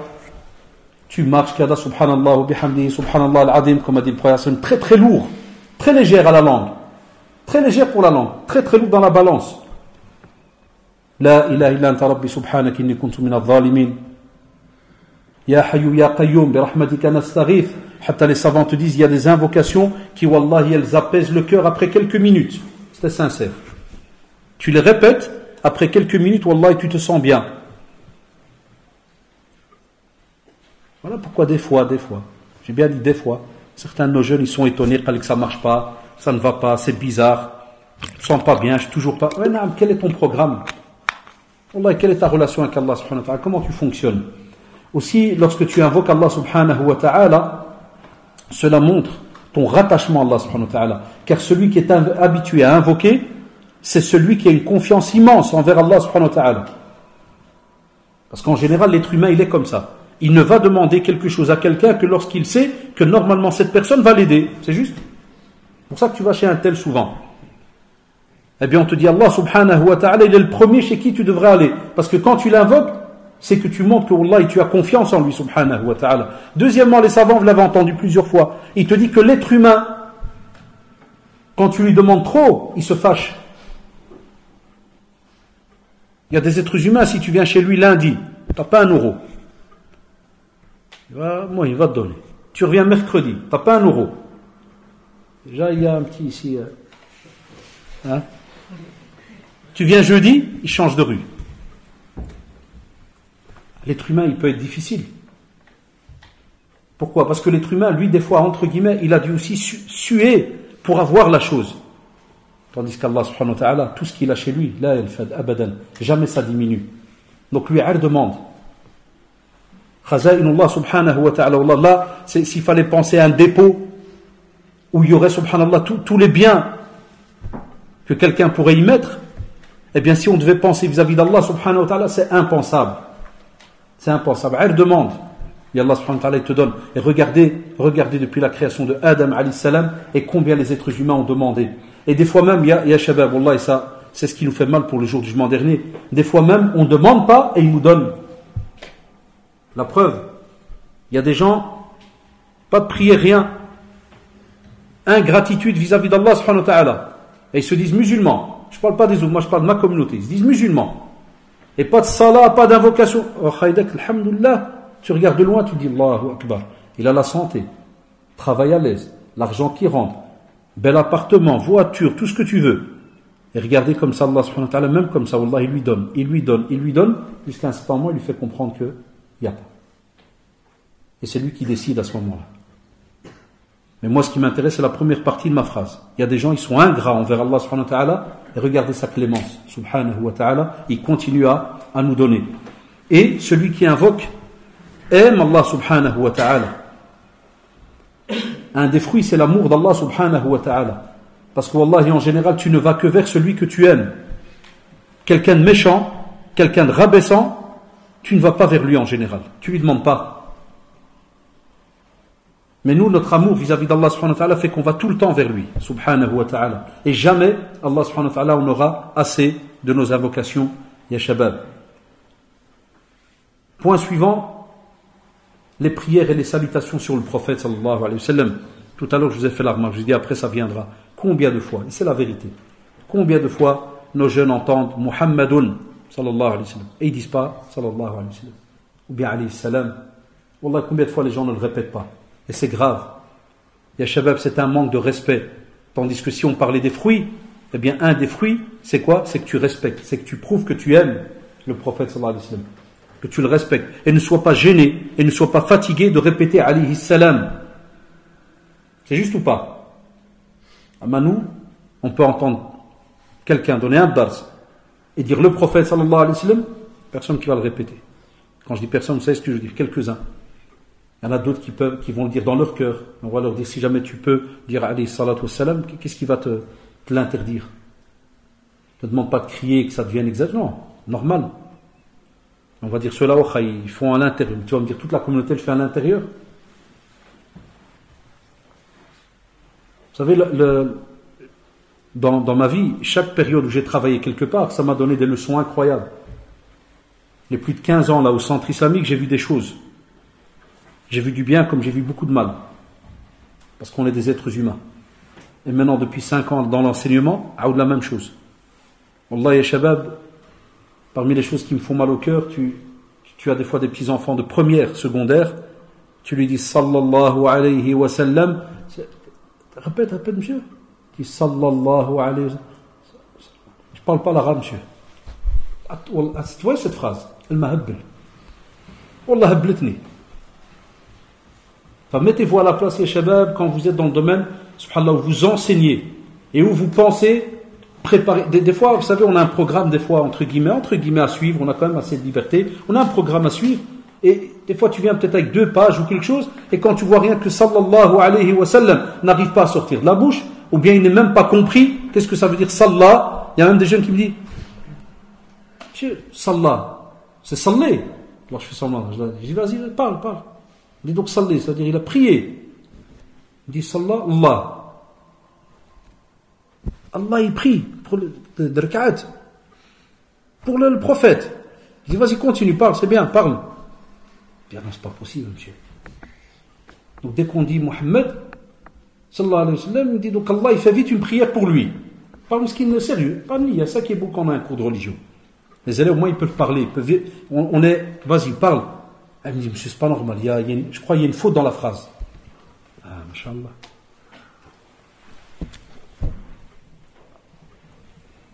J'espère qu'il n'y en a pas un parmi vous qui est déjà dans le doute. Et qui se dit, ouais, purée, Allah, c'est vrai ça. C'est vrai, sallah, c'est sallé, hein. Hein, gars? On reste entre nous, hein. On reste entre nous. Il y en a des fois, ils sont même pas au courant que le mot, hein, lorsqu'on parle de salat, invocation, salutation. Ah, des fois, un terme peut avoir, après, je peux pas, si je donne la parole à un, je dois donner à tout le monde. Al-Musamaha Sharif. C'est bien, ici, là. Donc, ils sont, hein. Donc, c'est bien d'aller, vous voyez, c'est bien des parents d'avoir des petites bases pour expliquer aussi à l'enfant, hein, le mot sallah, combien de définitions il peut avoir. Mais, si déjà certains, ils n'ont pas de quoi expliquer, celui-là qui est en face, là, qu'est-ce qu'il va comprendre, lui? Donc, toi, tu vas chaque fois, Harab, tu vas te cacher parce que tu n'as pas beaucoup à expliquer. L'autre qui est en face, il est censé à un certain âge recevoir des informations, il ne les reçoit pas. Et l'enfant, il grandit, et il y a un décalage entre toi et tes gosses. Et tu dis, Arbi, qu'à l'école, ils vont peut-être leur apprendre quelque chose. Relève jamais. Voilà. Certains, ça, c'est le résumé de leur apprentissage. Donc, comment tu veux qu'ils goûtent les prières sur le prophète? Mais c'est pour ça que le prophète, sallallahu alayhi wa sallam, comme rapporté chez l'imam Bukhari, rahimahullah, il te dit, celui qui prie sur moi une seule fois, Allah subhanahu wa ta'ala en décuplera la récompense. Chaque fois que tu fais les salutations sur le prophète et sa famille, Allah subhanahu wa ta'ala, Allah, il te donne une récompense décuplée. Enfin, imaginez-vous quand on parle de 10 et qu'on apprend dans notre religion qu'Allah subhanahu wa ta'ala dit il multiplie à celui qui veut. Allahu Akbar. Où tu vas trouver tout ça, Shabab, vous avez remarqué depuis tout à l'heure. Tout ça, on ne vous a pas demandé des marteaux, des burins, des marteaux pics. Rien, tu peux assis, tranquille, ta bouche qui bouge. Même pas casser des murs. Et même comme ça, c'est compliqué pour certains. Et aussi l'imam Muslim, rahimahullah, il dit, quiconque prie sur moi une fois, Allah subhanahu wa ta'ala priera sur lui 10 fois en retour. Et l'imam Tirmidhi, rahimahullah, d'après Anas, radiallahu anhu, il ajoute, il lui inscrira 10 œuvres pieuses. Et lui pardonnera 10 péchés et les lèvera de 10 degrés. Allahu Akbar. Ça c'est rien quand tu fais les salutations sur le prophète sallallahu alayhi wa sallam. Tu vois, Shabbat. C'est-à-dire que c'est comme si on t'a inscrit que tu as fait 10 œuvres pieuses et qu'on t'a pardonné 10 péchés et on t'élève de 10 grades. Subhanallah, les bienfaits d'Allah subhanahu wa ta'ala, ils sont incalculables. C'est à nous d'aller vers eux. Et aussi le prophète sallallahu alayhi wa sallam, dans une autre tradition rapportée par l'imam Tirmidhi rahimahullah, il te dit, les gens qui mériteront le plus ma proximité le jour du jugement dernier seront ceux qui auront prié le plus sur moi. La ilaha illallah. Ceux qui des fois ils te disent, on aurait aimé être avec le prophète sallallahu alayhi wa sallam. Et t'entends certains, ils te disent des fois, ça m'arrive des fois des élèves me disent, ouais mais monsieur, non, qui je suis, moi je suis rien monsieur, moi je vais être près du prophète sallallahu alayhi wa sallam, jamais de la vie. Qui t'a dit ça? Qui t'a dit ça? Qui t'a dit ça? Le prophète sallallahu alayhi wa sallam lui-même, il te donne, subhanallah, des outils très très simples. Fais les salutations sur le prophète sallallahu alayhi wa sallam. Et le jour du jugement dernier, s'il t'a donné cette parole, tu crois que ce jour-là, elle ne va pas être mise en pratique? Si toi tu entres, Inch'Allah, au paradis, elle ne va pas être mise en pratique? Subhanallah, on a plein d'opportunités, mais on les délaisse. Aussi, Allah yarda alaykoum, le fait de répéter les salutations sur le prophète sallallahu alayhi wa sallam, on vous dit que vous vous rappelez constamment de lui, sallallahu alayhi wa sallam, et on vous dit, si tu te rappelles de lui, sallallahu alayhi wa sallam, tu vas automatiquement te rappeler de sa sunna. Et ça, quand je donne cours de Sira, on va terminer, Inch'Allah, d'ici quelques semaines, je le donne déjà depuis l'année passée, je l'ai dit aux élèves. Je dis, Wallah ya Shabab, parmi les choses qui te réveillent par rapport à la sunna du prophète, sallallahu alayhi wa sallam, c'est de lire sa Sira, sa biographie. De nouveau, aller sur Internet. Et de nouveau, celui qui veut, mashallah, faire un petit geste, où vous le trouvez, le nectar cacheté. Même si des fois, on n'a pas encore beaucoup de Sira qui sont très très bien authentifiés. Il y a des travaux en arabe de doctorat, ceci, cela. Même Cheikh Al-Albani, rahimahullah, avait commencé à faire tout un tahqiq de la Sira, puis il est décédé, rahimahullah, et donc n'avait été imprimé qu'un seul volume qu'on a pu avoir. Le reste n'est pas encore sorti et peut-être ne sortira pas. Mais on vous dit, subhanallah, en lisant la biographie du prophète, sallallahu alayhi wa sallam, wallah ya shabab, tu l'aimes encore plus, et deuxièmement, tu reviens à sa pratique, tu corriges ta pratique, et tu rajoutes dans ta pratique, bénéfice sur bénéfice. Mais de nouveau, il faut faire le pas. Aussi la demande de l'istighfar, point suivant, la demande de pardon à Allah subhanahu wa ta'ala. On vous dit aussi que Allah subhanahu wa ta'ala, lorsqu'il nous a demandé justement de revenir vers lui et de l'invoquer et de demander pardon, on vous dit subhanallah, c'est une des choses qui fait que wallahi, on est couvert de sa miséricorde, de son pardon, mais aussi on oublie une chose, de ses bienfaits. Parce que dans plusieurs, et on va arrêter les questions, Inch'Allah, on va arrêter donc les questions. Car on te dit parmi les bienfaits d'Allah subhanahu wa ta'ala, lorsqu'il y a une demande de pardon, les savants vous disent avec unanimité qu'Allah subhanahu wa ta'ala envoie ses bienfaits sur terre. Quand on entend qu'il y a des endroits où il n'y a pas de pluie. Chez certains savants, subhanallah, parmi les remarques qu'ils font, ils te disent, est-ce que les gens sont vraiment rattachés à Allah subhanahu wa ta'ala comme il se faut? Comme il se faut. C'est-à-dire que on te dit comme il se fait, comme il se faut, ou bien qu'est-ce qu'on dit? Comme il se doit. Excusez-moi. Est-ce qu'ils sont rattachés à Allah subhanahu wa ta'ala comme il se doit? Puisqu'on a comme ça beaucoup de versets où il nous dit subhanahu wa ta'ala que on va être, pas le mot comme vous entendez quand on dit asperger ou tout, ça veut dire qu'Allah subhanahu wa ta'ala envoie. Il y a des versets qui parlent de pluie, il y a des versets qui parlent de quwwa, de force. C'est-à-dire que quoi qu'il arrive, lorsqu'il y a des demandes de pardon, automatiquement Allah subhanahu wa ta'ala envoie sur cette communauté des bienfaits. De nouveau, ça nous fait poser des questions. Wallahi.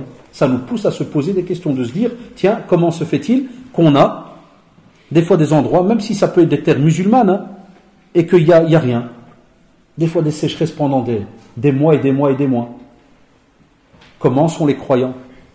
Comment sont les musulmans? C'est pour ça que certains parlent aussi d'ingratitude.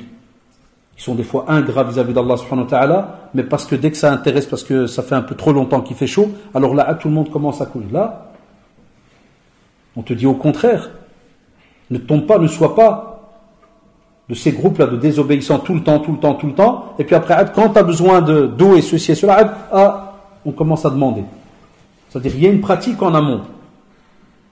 Et ça, Allah, c'est des détails que des fois, seuls les gens qui lisent, qui sont habitués un petit peu, à aller voir un peu dans certains sujets, eux ils comprennent des fois entre guillemets une partie de la réponse.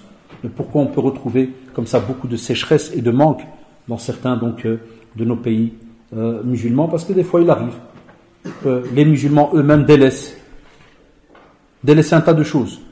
Et alors Allah subhanahu wa ta'ala, c'est son vouloir, il peut aussi les délaisser pendant une période et ça peut être très très dur. Aussi donc la demande de pardon, elle repousse le châtiment et shabab. Parce que lorsqu'on vous demande de vous repentir et de revenir vers Allah subhanahu wa ta'ala, se repentir, un des bénéfices immenses, et que si Allah subhanahu wa ta'ala répond à votre demande sur terre, vous avez évité un châtiment le jour du jugement dernier que vous n'aurez peut-être pu jamais supporter de votre vie. Wallahi ya shabab. C'est pour ça que lorsqu'on dit Rabbana atina fid dunya hasanatan wa fil akhirati hasanatan wa qina adhaban nar, c'est une invocation qu'Allah subhanahu wa ta'ala, que le prophète sallallahu alayhi wa sallam nous a enseigné, qu'Allah subhanahu wa ta'ala nous a enseigné pour que justement ceux qui pensent recevoir un tas de malédictions, de ceci ou je sais pas, de châtiments sur terre pour être pardonnés et après aller rencontrer Allah subhanahu wa ta'ala, on te dit non, n'espère même pas ça, tu ne pourrais pas supporter le châtiment d'Allah subhanahu wa ta'ala. Wallah, c'est très très lourd. Et c'est pour ça qu'on te dit alors à ce moment-là, au contraire, dis Rabbana atina fid dunya hasanatan wa fil akhirati hasanatan. Et protège-nous justement, qu'il y ait une wiqaya, qu'on soit protégé de ce châtiment de l'enfer, wal-'iyadhu billah. Eh bien, toutes ces demandes de pardon, elles font en sorte que la miséricorde d'Allah subhanahu wa ta'ala est présente. Et quand la miséricorde d'Allah subhanahu wa ta'ala est présente, la relation du croyant avec son Seigneur, wallahi, elle est meilleure. C'est ça qui est beau. Mais quand tu as une relation, comme on le voit plus, côté homme, entre nous, entre êtres humains, où ça fonctionne qu'avec que des châtiments, bien que de la colère, que des cris, que ceci ou cela, ça donne rien. Est-ce que les gens s'aiment à ce moment-là? Même des fois dans la vie de couple et autres, ils ne s'aiment pas. Mais regarde, subhanallah, cette relation qu'Allah subhanahu wa ta'ala nous a donnée.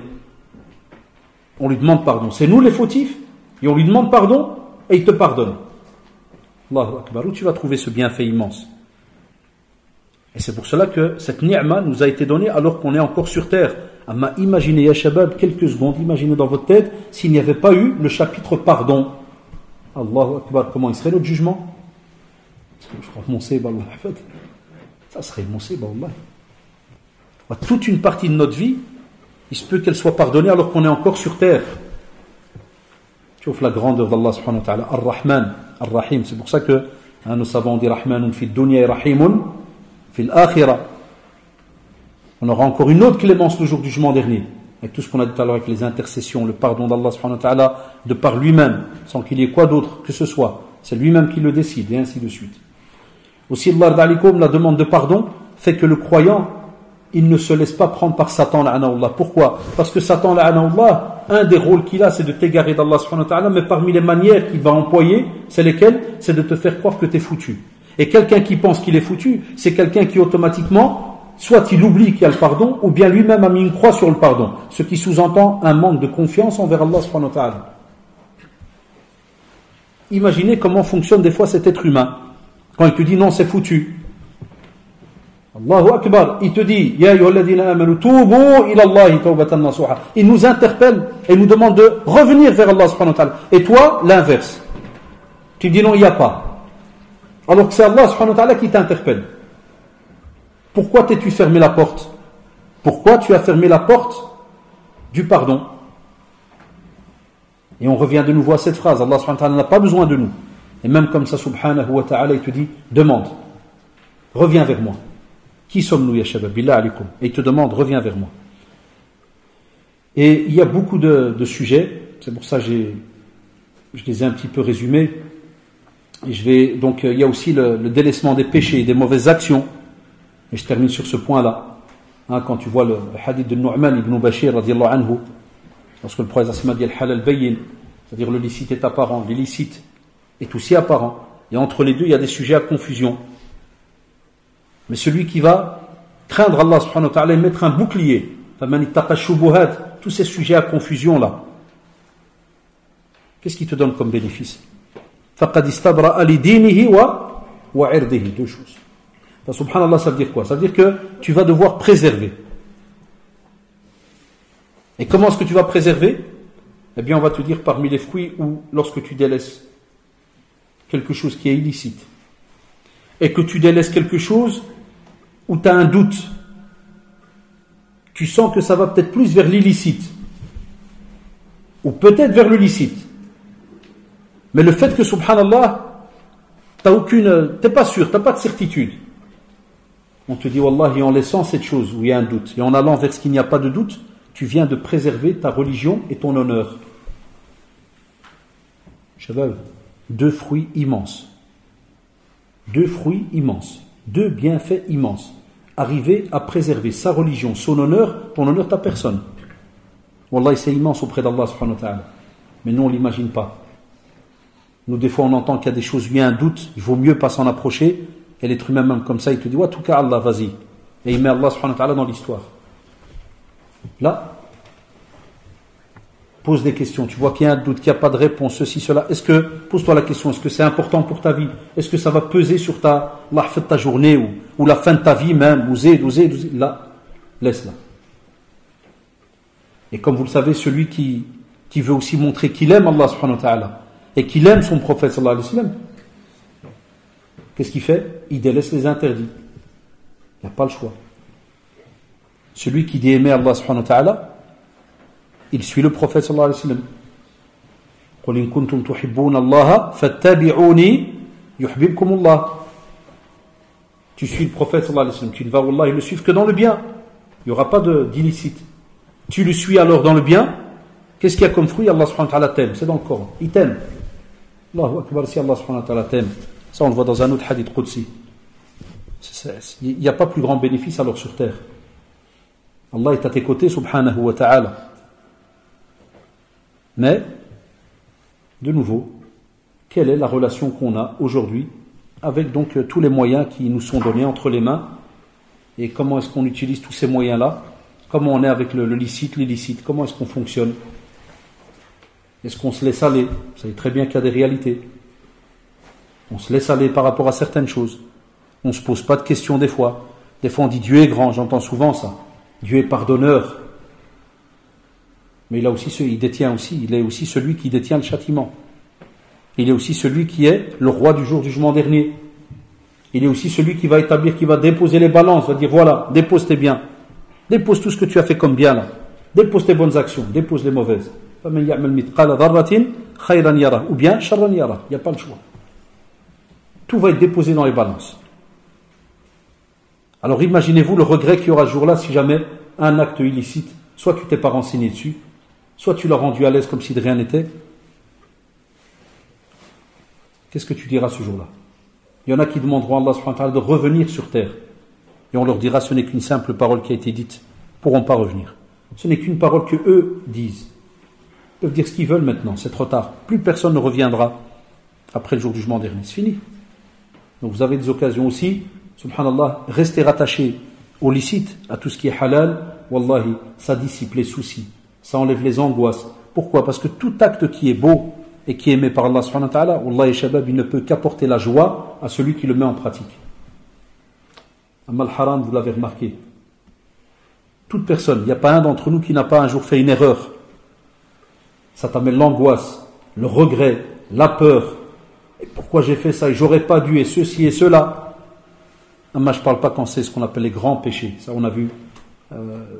C'est que des gens qu'Allah subhanahu wa ta'ala les aide, qui pleurent des fois et qui oublient que le pardon d'Allah subhanahu wa ta'ala est présent, et ils regrettent des fois pendant des années, plus de shaitan Allah qui continue à les aveugler, à les rendre sourds, et Et à ne plus rien entendre. Tu lui dis Allah il pardonne, il lui dit non, j'ai fait une musiba, c'est fini. Et combien on les voyait venir chez nous au centre, c'est qu'il pleurait pendant 1 heure. Ou tu lui parles, tu le retrouves dehors ou tu es à la mosquée dans un coin, il pleure, tu retournes chez lui. Ya Rajul, s'il te plaît. Maintenant tu es en train de jouer les jeux de Satan là, il est en train de t'arnaquer là. Wesh on te ment, wesh on te vend des fausses informations. On te dit qu'Allah subhanahu wa ta'ala accepte le pardon. Et il n'y a pas mieux que tes pleurs, ton regret. Tu vois, subhanallah, ce qu'on appelle les fruits entre guillemets, du haram. Et c'est pour ça que certains maintenant aujourd'hui, je l'ai remarqué avec toutes ces histoires maintenant qu'on entend dans les reportages, ceci, cela, où on essaye de faire passer soi-disant les imams, les prédicateurs, comme discours radicalistes. De quoi? Dès que tu dis aux jeunes de ne pas toucher au haram, ça va devenir aujourd'hui. Wallah, il y a un petit jeu qui se prépare très drôle. Je le remarque maintenant avec les petits débats qui se préparent très, très drôle. C'est que demain après-demain, il se peut que même moi, on m'avait écoutez, comme une fois un journaliste avait fait, vous parlez de haram. Hey, donc, tu as les clams. Ça fait partie de notre religion. Vous n'avez pas de code pénal? Vous avez un code pénal, non? Alors, notre code à nous, c'est la sunna du prophète sallallahu alayhi wa sallam. Et c'est lui qui, voilà, il nous met en garde. Il nous met en garde par rapport à certaines actions. Faites attention, c'est un bien pour nous tous. Mais vous allez voir. Wallah, je le ressens et je le pense. C'est pas pour rien que je le pense, mais va arriver un certain moment où il va même être peut-être gênant pour un imam de parler du mot haram, même dans une khutbah du vendredi. Tellement, pourquoi? Parce que on va aller toucher les mots les plus importants qu'on a chez nous en religion. Wallah ya shabab.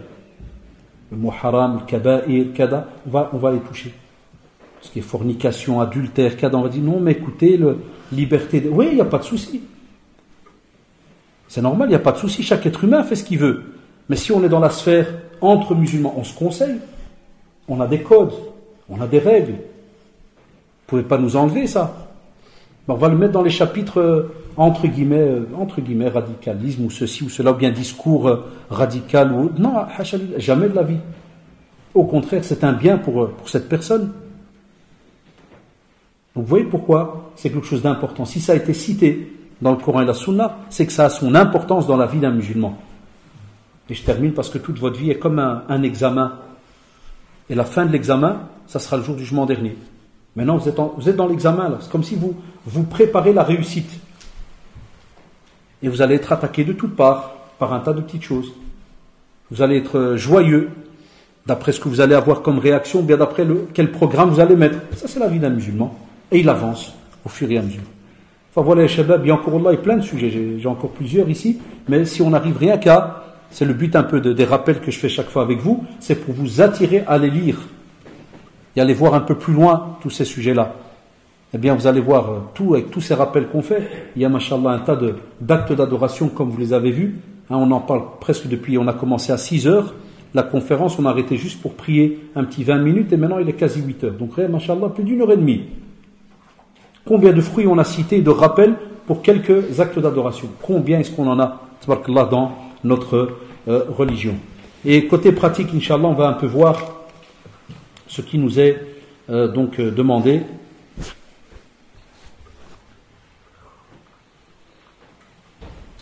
Il y a, côté sœur,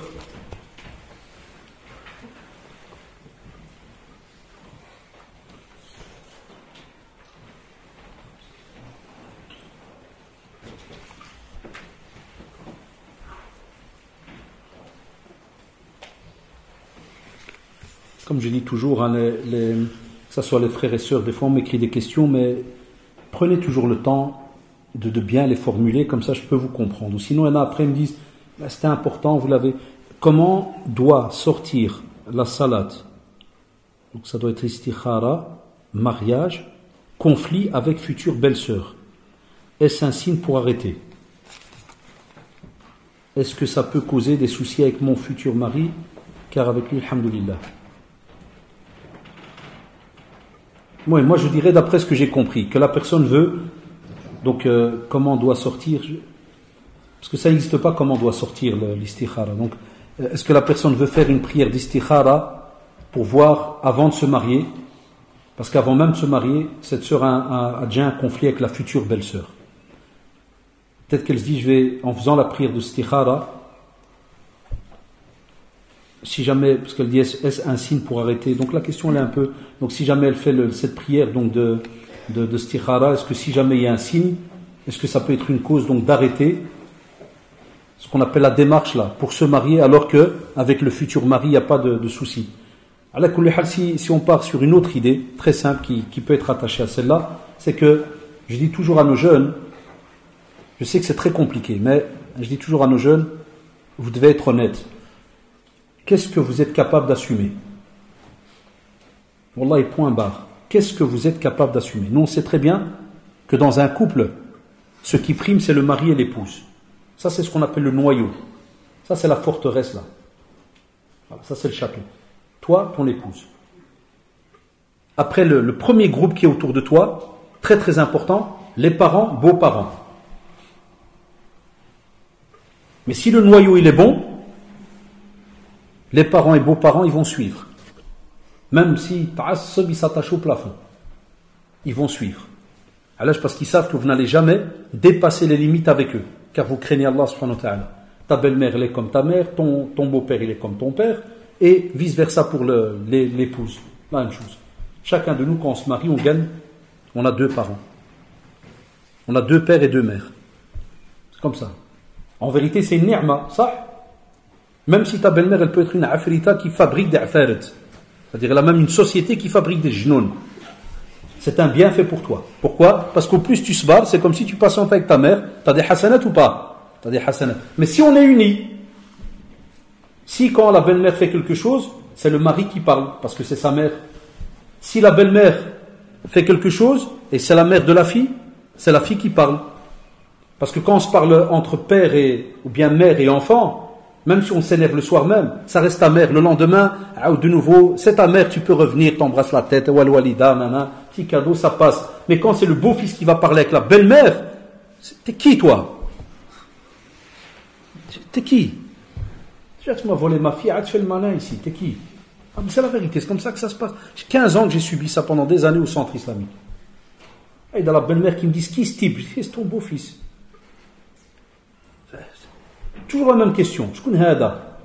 Quel droit il a? Oui, il a le droit de marier. Il est marié. Il a quand même quelques droits. Sauf s'il dépasse des limites. Naam, chère maman, maintenant on le met, on le règle. Et on le met en garde et on lui explique. Donc, comment est-ce que vous êtes? Enfin, si vous êtes un bon noyau qui craint Allah subhanahu wa ta'ala, mais même la belle-sœur, c'est la même chose. Ça, c'est le 3e groupe. Donc, il y a vous, les beaux-parents, puis Adona, les beaux-frères et les belles-sœurs. Ils sont loin, eux. Et il ne reste que les petits os là de l'assiette. Wallah, ils n'ont rien, Ouma, ils sont loin. Mais de nouveau, tu peux avoir une belle-sœur ou un beau-frère un peu tilté là, qui n'est pas bien réglé, et qui va vouloir des fois avec du blabla chaque fois que tu viens, des pics, ceci, cela. Mais de nouveau, qui tu es? Wallah, tout le problème, c'est nous, qu'est-ce qu'on est capable d'assumer? Si toi, chère sœur, tu sais que pour l'instant, ton caractère fait que impossible que tu acceptes des remarques. Casse pas la tête à ton mari alors, ne te marie pas. Attends, trouve quelqu'un d'autre. C'est la vérité, je ne peux pas vous mentir. Si une sœur me dit, Wallahi, je ne supporte pas les remarques. Déjà, même le mariage en lui-même, je te dirais, ne te marie pas. Parce qu'une vie de couple, c'est rempli de remarques. Un frère qui me dit, non, moi je me marie, ma femme, ça ni chaîne. Wallah, commence à me faire des remarques, moi je ne te marie pas, frère. Marie-toi avec un poteau, là, un morceau de l'eau. Ah, Wallah, naam, bah ouais. Peut-être le morceau de l'eau, il ne va jamais te parler, et encore, des fois, il va te faire mal, ou là, il va. Non, mais c'est la vérité. Il y en a plein qui me disent ça. Non, il ne faut pas qu'il me hammak la tête. Marie-toi avec. Hada, il va te hammak la tête. Wallah, même si un jour tu te maries avec lui, tu apportes des Samsung témoins et tout, et je t'assure qu'il va te hammak la tête. Mais non, mais là, pour vous dire, là, on va continuer dans l'idée tordue, là. Non? Voilà, c'est la vérité. Mais si tu es quelqu'un très intelligent, même si elle vient et qu'elle allume, blablabla, très simple. Parle pas, laisse-la parler. Wallahi, laisse-la parler. Et dépose-lui quand même le thé, le jus, les biscuits, mais pas de sème dedans. Moi, dépose-lui. Non, mais c'est bien, donne-lui les meilleurs, pas. Dépose-lui, laisse. Va à la cuisine, dis à ton mari, dis-lui, voilà, je viens de faire la première partie. La deuxième, elle est entre tes mains maintenant. Je suis arrivé à mes limites, par exemple, ça arrive. Et le silence, machallah, il n'a jamais tué quelqu'un. Wallah. S'il sauve, il tue les malades. Ceux qui veulent entendre des voix. Ah, mais tu reviens dans le salon, tais-toi, laisse parler. Laisse parler. Il y a des gens qui sont malades de ça, vous allez voir. Hein. Au fur et à mesure, vous ne parlez pas, ils vont s'habituer. Wallah, et un jour, ils en auront marre. C'est là, c'est rien d'aller l'allumer. C'est un cadavre, Allah, aucune réaction. On n'a pas de nerfs, elle n'a rien. Ah, parce que c'est des gens qui sont malades. Il y a des gens, wallah, vous n'imaginez pas, si un jour vous travaillez dans le social, vous allez voir ça. Il y a des gens, s'ils n'ont pas une devisa par semaine, ils ne sont pas bien. Même s'il vient chez toi et que tu es bien, il va te regarder et te faire qu'est-ce qu'il y a. Hey, alors que wallah, qu'il n'y a rien, qu'est-ce qu'il y a. Tiens.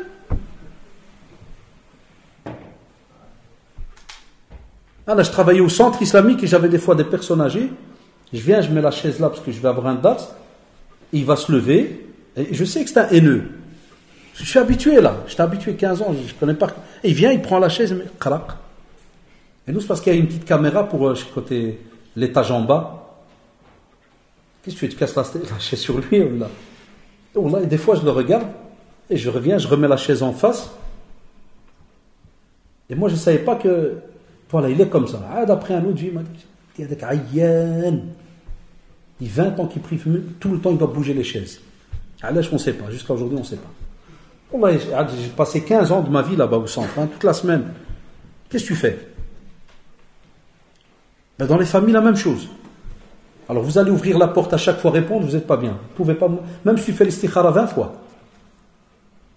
Il y a des choses, c'est une question de comportement. Mais ne va pas, ça c'est la fin, ne va pas casser ton mariage parce qu'il y a une belle-sœur qui commence déjà à faire la maline.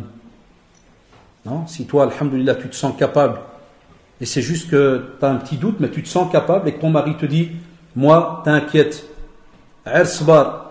une fois qu'on est marié, tu vas remarquer, tu vas voir, on est tranquille. C'est tout, laisse. Apprends toujours à dire, je sais pas, même si elle vient chez toi, des questions, je sais pas, demande à mon mari, demande à ton frère. Nous, on n'a pas ce système. On veut faire la loi directement, nous tout seuls. Parce que certains ils vont dire non, si tu ne la remets pas en place, elle va t'embêter. Non, en islam, faut pas toujours prendre directement l'excessif là. Parce qu'il y en a qui se conseillent méchamment. Hein. Il se peut qu'il y ait une sœur qui va lui dire non, tu sais quoi, ta belle-sœur, un balayage direct. Là, tu vas voir, plus jamais elle revient. Il se peut qu'il a cette belle-sœur, elle aussi, elle a peut-être tiré des problèmes depuis qu'elle est jeune et qu'elle a grandi comme ça, parce qu'elle a aussi vécu peut-être avec d'autres copines de la famille ou des cousines, ou c'était que du blabla. Tous les gens ne sont pas mauvais parce qu'ils te montrent quelque chose de mauvais. C'est une grosse erreur qu'on a chez nous. C'est parce que tu as vu 2-3 fois la même chose chez une personne que tu penses qu'automatiquement elle est mauvaise. Quel est son passé? C'est qui est prof ici? Mon copain il est prof. Qui est d'autre? Qui est prof d'autre? Il n'y a pas d'autres profs? Soyez prof à ça. Combien de fois ça t'arrive d'avoir un élève? Tu dis Allahu Akbar, hada wa shadam musiba, tamma, tu sors tous les versets que tu veux. Tu sais quoi celui-là? Puis quand tu vas parler au prof, il te fait famille divorcée, problème, kada, interné quand il était kada, ceci, coup et blessure par son père, maltraitance. Wallah. Afdeha. À peine tu commences à le prendre d'une autre manière, il s'approche de toi petit à petit. Il s'approche. Il y a même d'autres profs qui disent mais c'est pas possible, comment vous avez fait? Je crois que tu es un psychologue même. Vous pouvez montrer un peu de votre science. Ça s'appelle la trardécologie. C'est la vérité. La même chose. Donc, mais toutes nos familles se font arnaquer comme ça. On a tous dans nos familles des gens qui aiment bien chaque fois. Tous, même moi qui vous parle. On a tout le temps un qui. Comme il dit chez nous, laisse-le parler jusqu'à ce qu'il est fatigué. Mais est-ce qu'on est capable?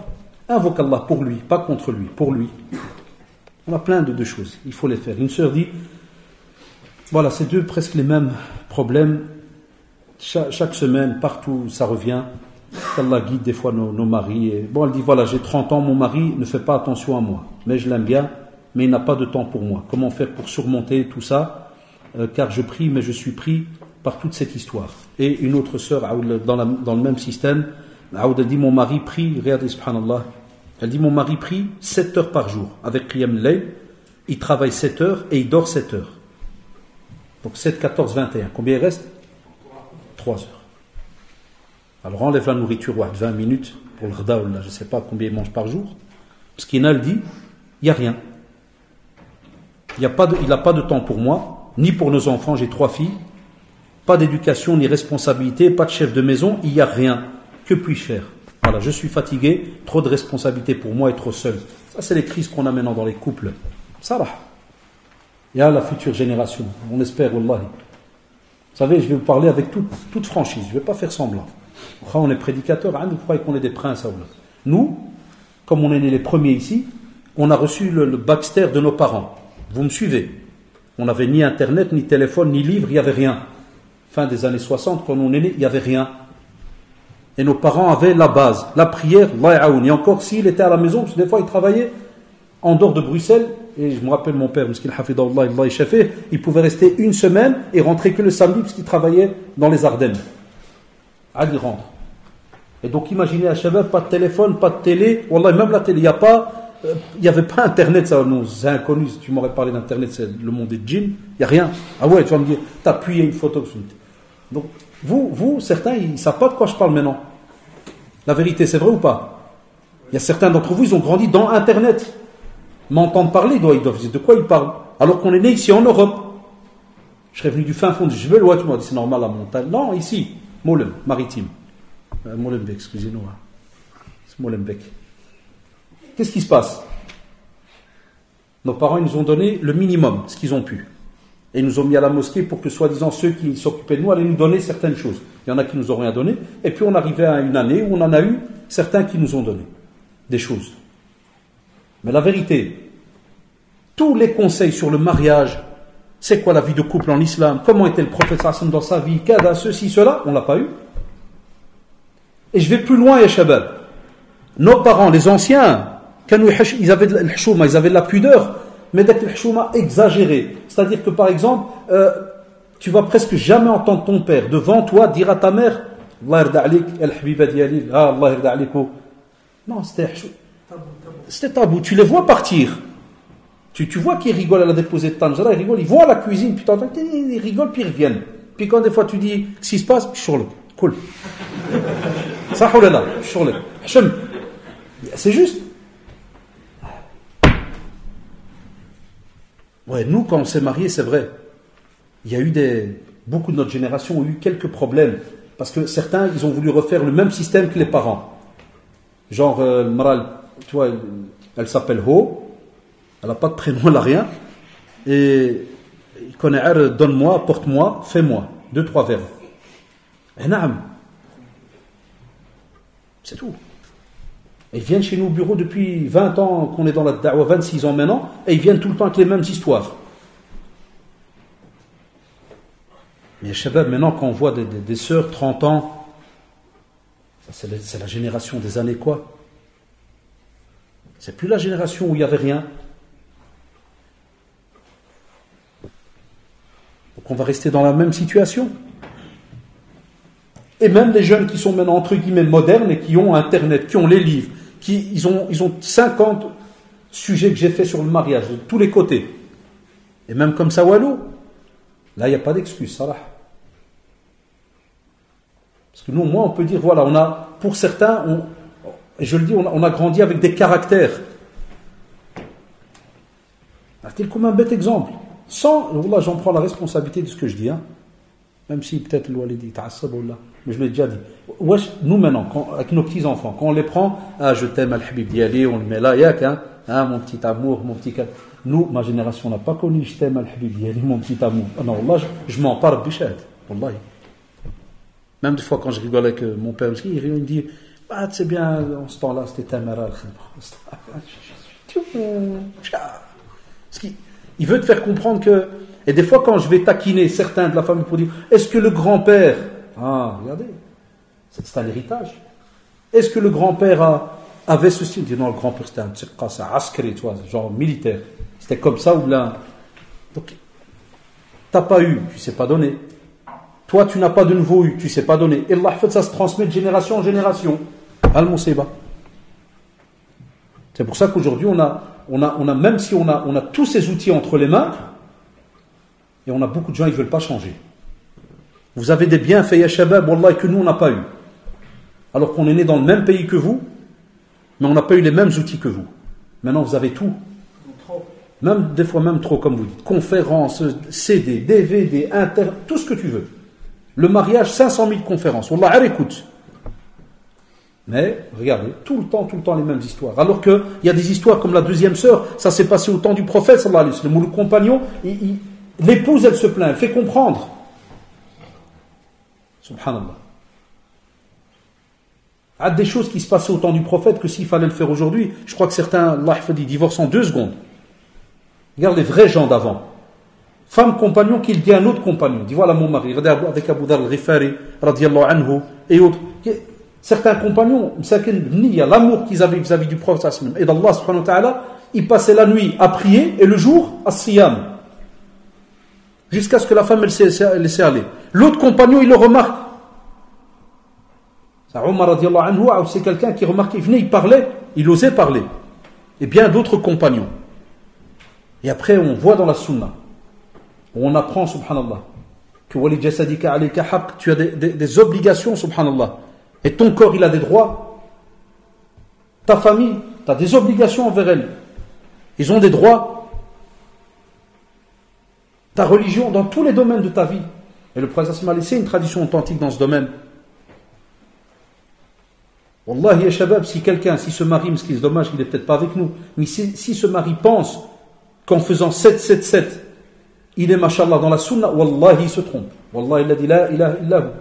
Et prenez le hadith aussi, où les 3 sont venus avec le nafar, quelques jeunes sont venus voir Aïcha radiyallahu anha, pour demander après la pratique du prophète sallallahu alayhi wa sallam. Et ils ont remarqué que, voilà, il est marié, et il prie, et il dort, et autres. Qu'est-ce qu'ils ont dit? Et il jeûne, et il mange. Alors que non, nous, tout ça, on va faire le contraire. C'est comme s'ils ont trouvé ça, je ne sais pas assez, ou bien, qu'on va faire le contraire. Quand le prophète est venu, Aïcha lui a expliqué, il a dit voilà, il y a des personnes qui sont passées, voilà ce qu'il y a eu, voilà ce qu'il y a eu. Et il leur a expliqué le contraire, il a dit, moi je fais le contraire de ce qu'ils font. Et فَمَنْ رَغِبَ عَنْ سُنَّتِي فَلَيْسَ مِنِّي. Combien on voit de hadith où le prophète il sort avec son épouse, le prophète sallallahu alayhi wa sallam, il va prier avec sa fille radiyallahu anha à la mosquée, prière de l'aube même. Il joue avec eux, il court avec Aïcha radiyallahu anha, 2 hadiths. Pourquoi ils sont là, si c'était la honte? Jamais ils auraient été cités jusqu'à aujourd'hui. On a comme ça plein de situations. Mais, voilà, donc chers sœurs, ce qu'il faudrait, soit de vous reparler avec lui en lui offrant gentiment un petit cadeau ou un CD. Il y a plein de conférences, alhamdoulilah, dans ce domaine. Vous vous laissez de nouveau 2 petites semaines ou 3. Vous voyez, il n'y a pas de changement. À ce moment-là, vous passez à une médiation. D'abord, quelqu'un de neutre. N'allez pas directement les parents, ceci, cela, parce que ça va directement partir dans le vide. Ça va faire des problèmes. Commencez d'abord par quelqu'un de neutre. Après, vous passez, alhamdoulilah, par quelqu'un donc de la famille. Voilà, pour trouver une solution. Ce n'est pas une vie. Peut-on conseiller ou corriger une personne alors que nous-mêmes, nous avons les mêmes défauts tout en essayant de s'améliorer? Conseil. Je sais que ce n'est pas facile, que c'est lourd. Et Allah subhanahu wa ta'ala met en garde. لِمَا تَقُولُونَ مَا لَا تَفْعَلُونَ كَبُرَ مَقْتًا عِنْدَ اللَّهِ أَن تَقُولُوا مَا لَا تَفْعَلُونَ. C'est vrai que c'est très grave de demander aux gens de faire ce que nous on ne fait pas. Et wallahi, même nous les prédicateurs, ceux qui font la da'wah, et des fois ça nous arrive. Parce qu'on est des êtres humains. Il peut arriver qu'on dit aux jeunes qiyam al-layl ya shabab, le qiyam. Et qu'est-ce que vous croyez? Je fais qiyam al-layl 7 sur 7? Ce n'est pas demandé 7 sur 7. Mais il peut arriver que, subhanallah, des fois, on soit, entre guillemets, capable de se lever. Mais on a joué avec le feu. Moi, il m'est déjà arrivé, ou des fois, subhanallah, je sais que je dois faire, par exemple, le qiyam, et au lieu que je vais appuyer l'alarme, qu'est-ce que je fais? Va voir, moi. Non, allez, je vais me réveiller. Tranquille. Trop tard. Ça, c'est l'heure de subh. Est-ce que ça veut dire que je ne peux plus parler de qiyam layl aux gens? Ce qui n'est pas bien, c'est quand quelqu'un il se délecte dans le haram, il est content dans le haram, et puis il commence à dire aux gens non, ça c'est haram. Ça c'est un témoignage contre lui le jour du jugement dernier. Là, alors c'est une musiba. Et des fois, attention, des fois on peut avoir quelqu'un qui est dans le haram, mais miskin, il ne sait pas en sortir encore. Et Jazahullah, qu'est-ce qu'il fait? Comme il sait c'est quoi, qu'est-ce qu'il fait? Il te conseille. Donc c'est bien qu'il te conseille. Spécialement, par exemple, des fois les fumeurs et autres. Ceux qui ont des mauvaises habitudes. Il y en a qui rigolent de ça, mais c'est la vérité. Il dit, il m'a dit que c'est pas bien de fumer, le type il fume. Ouais, parce que lui, il sait c'est quoi maintenant. Il sait qu'il a difficile à arrêter. Donc voilà, ça dépend dans quelle situation vous êtes. Mais sinon, vous pouvez conseiller, faites-le Allah d'alikum. Ici, c'est une question à polémique qui diverge. Est-ce qu'on peut rattraper les prières en retard avec d'autres personnes? Donc vous avez raté le maghreb, vous rentrez à la mosquée et il y a quelqu'un d'autre qui n'a pas prié. Il y a deux avis. Hatta nos mashayikh les plus grands ici en Belgique, hafidahumullah, et ils ont deux avis. Je ne vais pas citer les noms parce qu'il y a, voilà, il n'y a pas besoin, mais c'est parmi les plus connus de Belgique. Un d'entre eux il dit non, et un avis même Cheikh Al-Albani rahimahullah et autres, il te dit qu'on ne fait pas une deuxième jama'a après une première jama'a qui a eu lieu dans la mosquée, et d'autres se basent sur un texte sur le fait de est-ce qu'il n'y a pas quelqu'un qui pourrait, entre guillemets, donc ils ont fait comme une analogie, de dire voilà, est-ce que quelqu'un qui pourrait donc tsaddaq, comme une aumône, et de faire alors une prière avec une autre personne. Et subhanallah, quand vous avez comme ça cette divergence, pour certains de nos mashayikh, il te dit on n'est pas pour certains dans le tahrim, c'est-à-dire l'interdiction totale. Mais voilà, le fait qu'il y a divergence et qu'on a des avis de grands savants, on ne peut pas leur critiquer l'avis de l'autre. C'est-à-dire si quelqu'un est d'avis de tel cheikh et qui veut, il rentre avec son ami, ils font une jama'a, on ne peut pas aller le critiquer. Et les autres qui ont dit, par exemple, ne faites pas, alors disons des fois des petits arguments, il te dit voilà, ça peut arriver que les gens prennent l'habitude de faire un tas de jama'at et ainsi de suite, alors que ce qui est connu dans la sunna, c'est la jama'a principale dans la mosquée et autres. Donc ces mashayikh, hafidahumullah, il faut aller des fois discuter avec eux parce qu'ils ont leurs argumentations. Et l'erreur que nous on a entre nous, c'est que des fois on a des personnes, que ce soit des jeunes ou un peu plus âgés, parce qu'il a l'avis d'un cheikh, il va directement dire à l'autre là on ne peut pas. Est-ce que tu es au courant de tous les autres avis? Voilà, parce qu'il y a d'autres qui disent tu peux, et ils sont reconnus. C'est là que c'est embêtant, c'est quand quelqu'un, subhanallah, il est ferme, là tu peux pas. Tu peux pas, c'est quand c'est l'unanimité, le jumhur comme on dit, qui dit il n'y a pas. Ça oui. Mais des fois il y a deux avis, et c'est des avis qu'on peut prendre en compte. On ne peut pas être strict comme ça envers une personne. Et je vais plus loin. Si tu sais qu'en faisant cette jama'a, tu crées une fitna dans la mosquée, ne le fais pas. Moi, il est arrivé que, subhanallah, j'ai déjà entendu des fatwas de mashayikh dans ce domaine, parce qu'il expliquait dans les détails que dans cette mosquée, il y avait eu un problème entre des fois le jama'a et l'imam, et les gens, quand ils ont remarqué que d'autres rentraient et faisaient une autre jama'a, ils pensaient que c'était un autre groupe qui avait un problème avec l'imam ou ceci ou cela. Alors ils disaient ne le faites pas. C'est arrivé en retard, vous êtes deux, chacun pris de son côté. Vous voyez, donc mashallah, c'est un beau sujet, mais où il y a plusieurs explications chez le fuqaha dans ce domaine. Pas un simple petit résumé, Allah ta'ala alam. Et on va terminer, ya shabab, par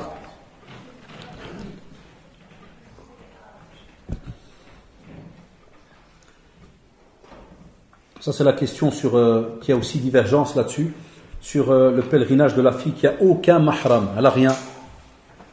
Le mashayikh, il parle de ce sujet, même ici en Belgique, le mashayikh, en partant de Cheikh Mohammed Hafidahullah et bien d'autres, ils ont un avis. Certains mashayikh, par exemple en Arabie d'office, ils ne discutent pas, ils disent si elle n'a pas de mahram, il dit elle patiente jusqu'au jour où elle se marie, et si jamais elle n'a pas pu aller, ça veut dire qu'elle n'a pas pu se marier et qu'elle est morte sans pouvoir aller, tu dis Allah subhanahu wa ta'ala lui donne la récompense comme si elle avait été au hajj par la mutaba'a qu'elle a fait, par le fait qu'elle a suivi donc la sunna dans ce domaine-là. Et d'autres donnent un avis, disent que ça peut remonter même jusqu'à Ibn Taymiyyah rahimahullah, qui parlait que si jamais, c'est ce qui est dit souvent dans certaines fatawas, si jamais elle est dans un groupe en sécurité, elle part dans un groupe en sécurité. Ils ont dit spécialement pour le hajj, seulement pour le hajj. Mais vous avez entendu ce que j'ai dit, c'est une divergence. Ici même en Belgique, avec nos grands mashayikh qu'on connaît, certains d'entre eux disent oui et d'autres disent non. J'ai déjà assisté à une fatwa à la mosquée Al-Khalil où le cheikh a dit il y avait moyen, dans les cas exceptionnels, pour le hajj, groupe en sécurité.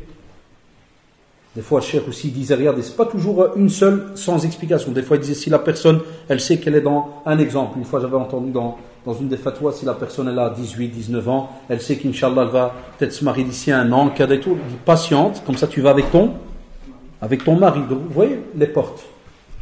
Pour ça, lorsqu'on parle du mot cas de force majeure, c'est pas comme ça ici en 2 secondes, parce qu'on a des fois des situations où on est vraiment dans un cas de force majeure. Et des fois, il y a des gens qui pensent être dans un cas de force majeure, et le cheikh, quand il entend leur situation, ils ne sont pas dans un cas de force majeure. Et la même chose que j'ai dit pour le groupe tout à l'heure, si jamais cette sœur prend l'avis d'un cheikh qui est reconnu, c'est ça qu'il faut aussi à Shabab, il faut qu'il y ait un cheikh qui soit reconnu dans la communauté. Si jamais elle prend son avis, on ne peut pas la critiquer, on ne peut pas lui dire ton hajj il est batil, même si des fois tu trouves dans certaines fatawa d'Arabie et autres qui vont dire que son hajj ne passe pas. Ils disent que voilà, là, certaines fatwas très très dures, ils disent il n'y a pas. Tu n'es pas censé faire donc le hajj sans mahram. Oui, ça peut partir, subhanallah, d'annulation jusqu'à certains qui disent non, son hajj, il est valable, mais il y a eu un péché là qui a été fait d'aller sans mahram. Donc on ne peut pas le résumer en un seul petit avis sans qu'il y ait aucune autre discussion.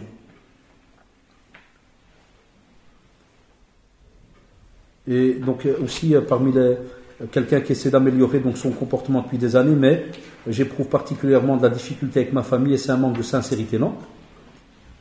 Non, moi c'est un conseil que je donne toujours, lillah, n'entrez jamais dans vos sincérités, Allah d'alikum. C'est une des portes de l'ouaswasa, wallahi. Satan il raffole de ce genre de choses. Parce que vous êtes tous intelligents et vous savez ce que vous faites. Vous connaissez vos limites. Donc n'ouvrez pas la porte à Satan là, en disant je ne crois pas que je suis sincère, je crois pas que. C'est comme le gars, tu dis 1 + 1 = 2. Mais je sais que c'est 2, mais je pense pas parce que c'est 2 ou là pas 2. Ça, c'est combien? Il y en a combien ici, frère? Parce que tu vas me dire oui, mais je vais être sincère, je crois que c'est 3. Donc t'es un ahmaq. Si jamais je vais le faire à l'arrière, très. Non, vous voyez, des fois on laisse Satan là, rentrer dans nos pensées. Et c'est comme ça, c'est de cette manière-là. Là, subhanallah, tu connais bien ta religion. Tu sais très bien que tu fais ton possible avec ta famille. Pourquoi pas sincère directement? Là, alors tu dois peut-être donner toi des détails, rajouter des petits détails ou autre. Mais sinon, non, t'es venu, t'as fait ton possible, tu parles. C'est peut-être dur.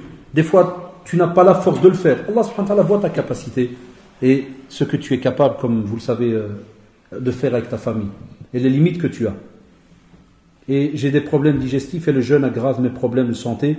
Puis-je dire que je n'ai pas de bouclier pour me protéger des tentations qu'elle a? Non, rien à voir. Moi qui te parle, je ne jeûne pas depuis presque 10 ans. Je ne jeûne pas Ramadan. J'ai tellement de... Alhamdoulilah, qu'Allah nous guérisse. J'ai tellement de petites maladies que j'ai des médicaments à vie, je ne jeûne pas. Moi si je jeûne 2-3 heures, je suis foutu. Ça, je dois obliger tout le temps, soit de boire, soit avaler un petit truc. J'ai toujours des bonbons en poche, il n'y a pas le choix. C'est comme ça à vie. Alhamdoulilah, jusqu'à ce qu'Allah subhanahu wa ta'ala change la situation. Mais ce n'est pas tout simplement Ramadan que le jeûne, parce que tu ne jeûnes pas, va faire que tu n'as plus de bouclier. Non. Et wallah, je vais vous dire une chose. Quand tu es sincère, alhamdoulilah, voilà, vous voyez, quand tu sais ce que tu fais, même quand tu es Ramadan et que tu manges parce que tu es malade, tu as un comportement de jeûneur. Tu mets en pratique toutes les autres actions qui sont demandées pendant le jeûne. Tu fais encore plus attention à ta bouche, ce que tu vas dire, ceci, cela. Tes prières, ta lecture du Coran, parce que c'est Shahr al-Qur'an, comme vous le savez. C'est juste? Donc tu continueras dans tes actions. Puisque mentalement, tu es rattaché à l'acte d'adoration. C'est très très important, les shabab, de penser de cette manière-là. Puisque mentalement, toi, tu ne penses plus à ta maladie ou autre. Mais tu penses à l'acte d'adoration. Et tu te dis, dans cet acte d'adoration, et soyez logique, hein, on ne mange pas, on ne boit pas, kada, pas de relation autre. Et qu'est-ce qu'il y a d'autre autour? La même chose, on ne s'approche pas du haram, on fait son possible de faire des bonnes actions, hein, on persévère dans des actions où on était un peu limité, maintenant on se donne à fond dedans, et ainsi de suite. Donc tu continues avec la même pensée que tu avais. Ce qui est bien, les shabab, c'est qu'Allah subhanahu wa ta'ala, il vous récompense comme si vous aviez jeûné. Parce que vous acceptez le destin, vous n'avez pas le choix.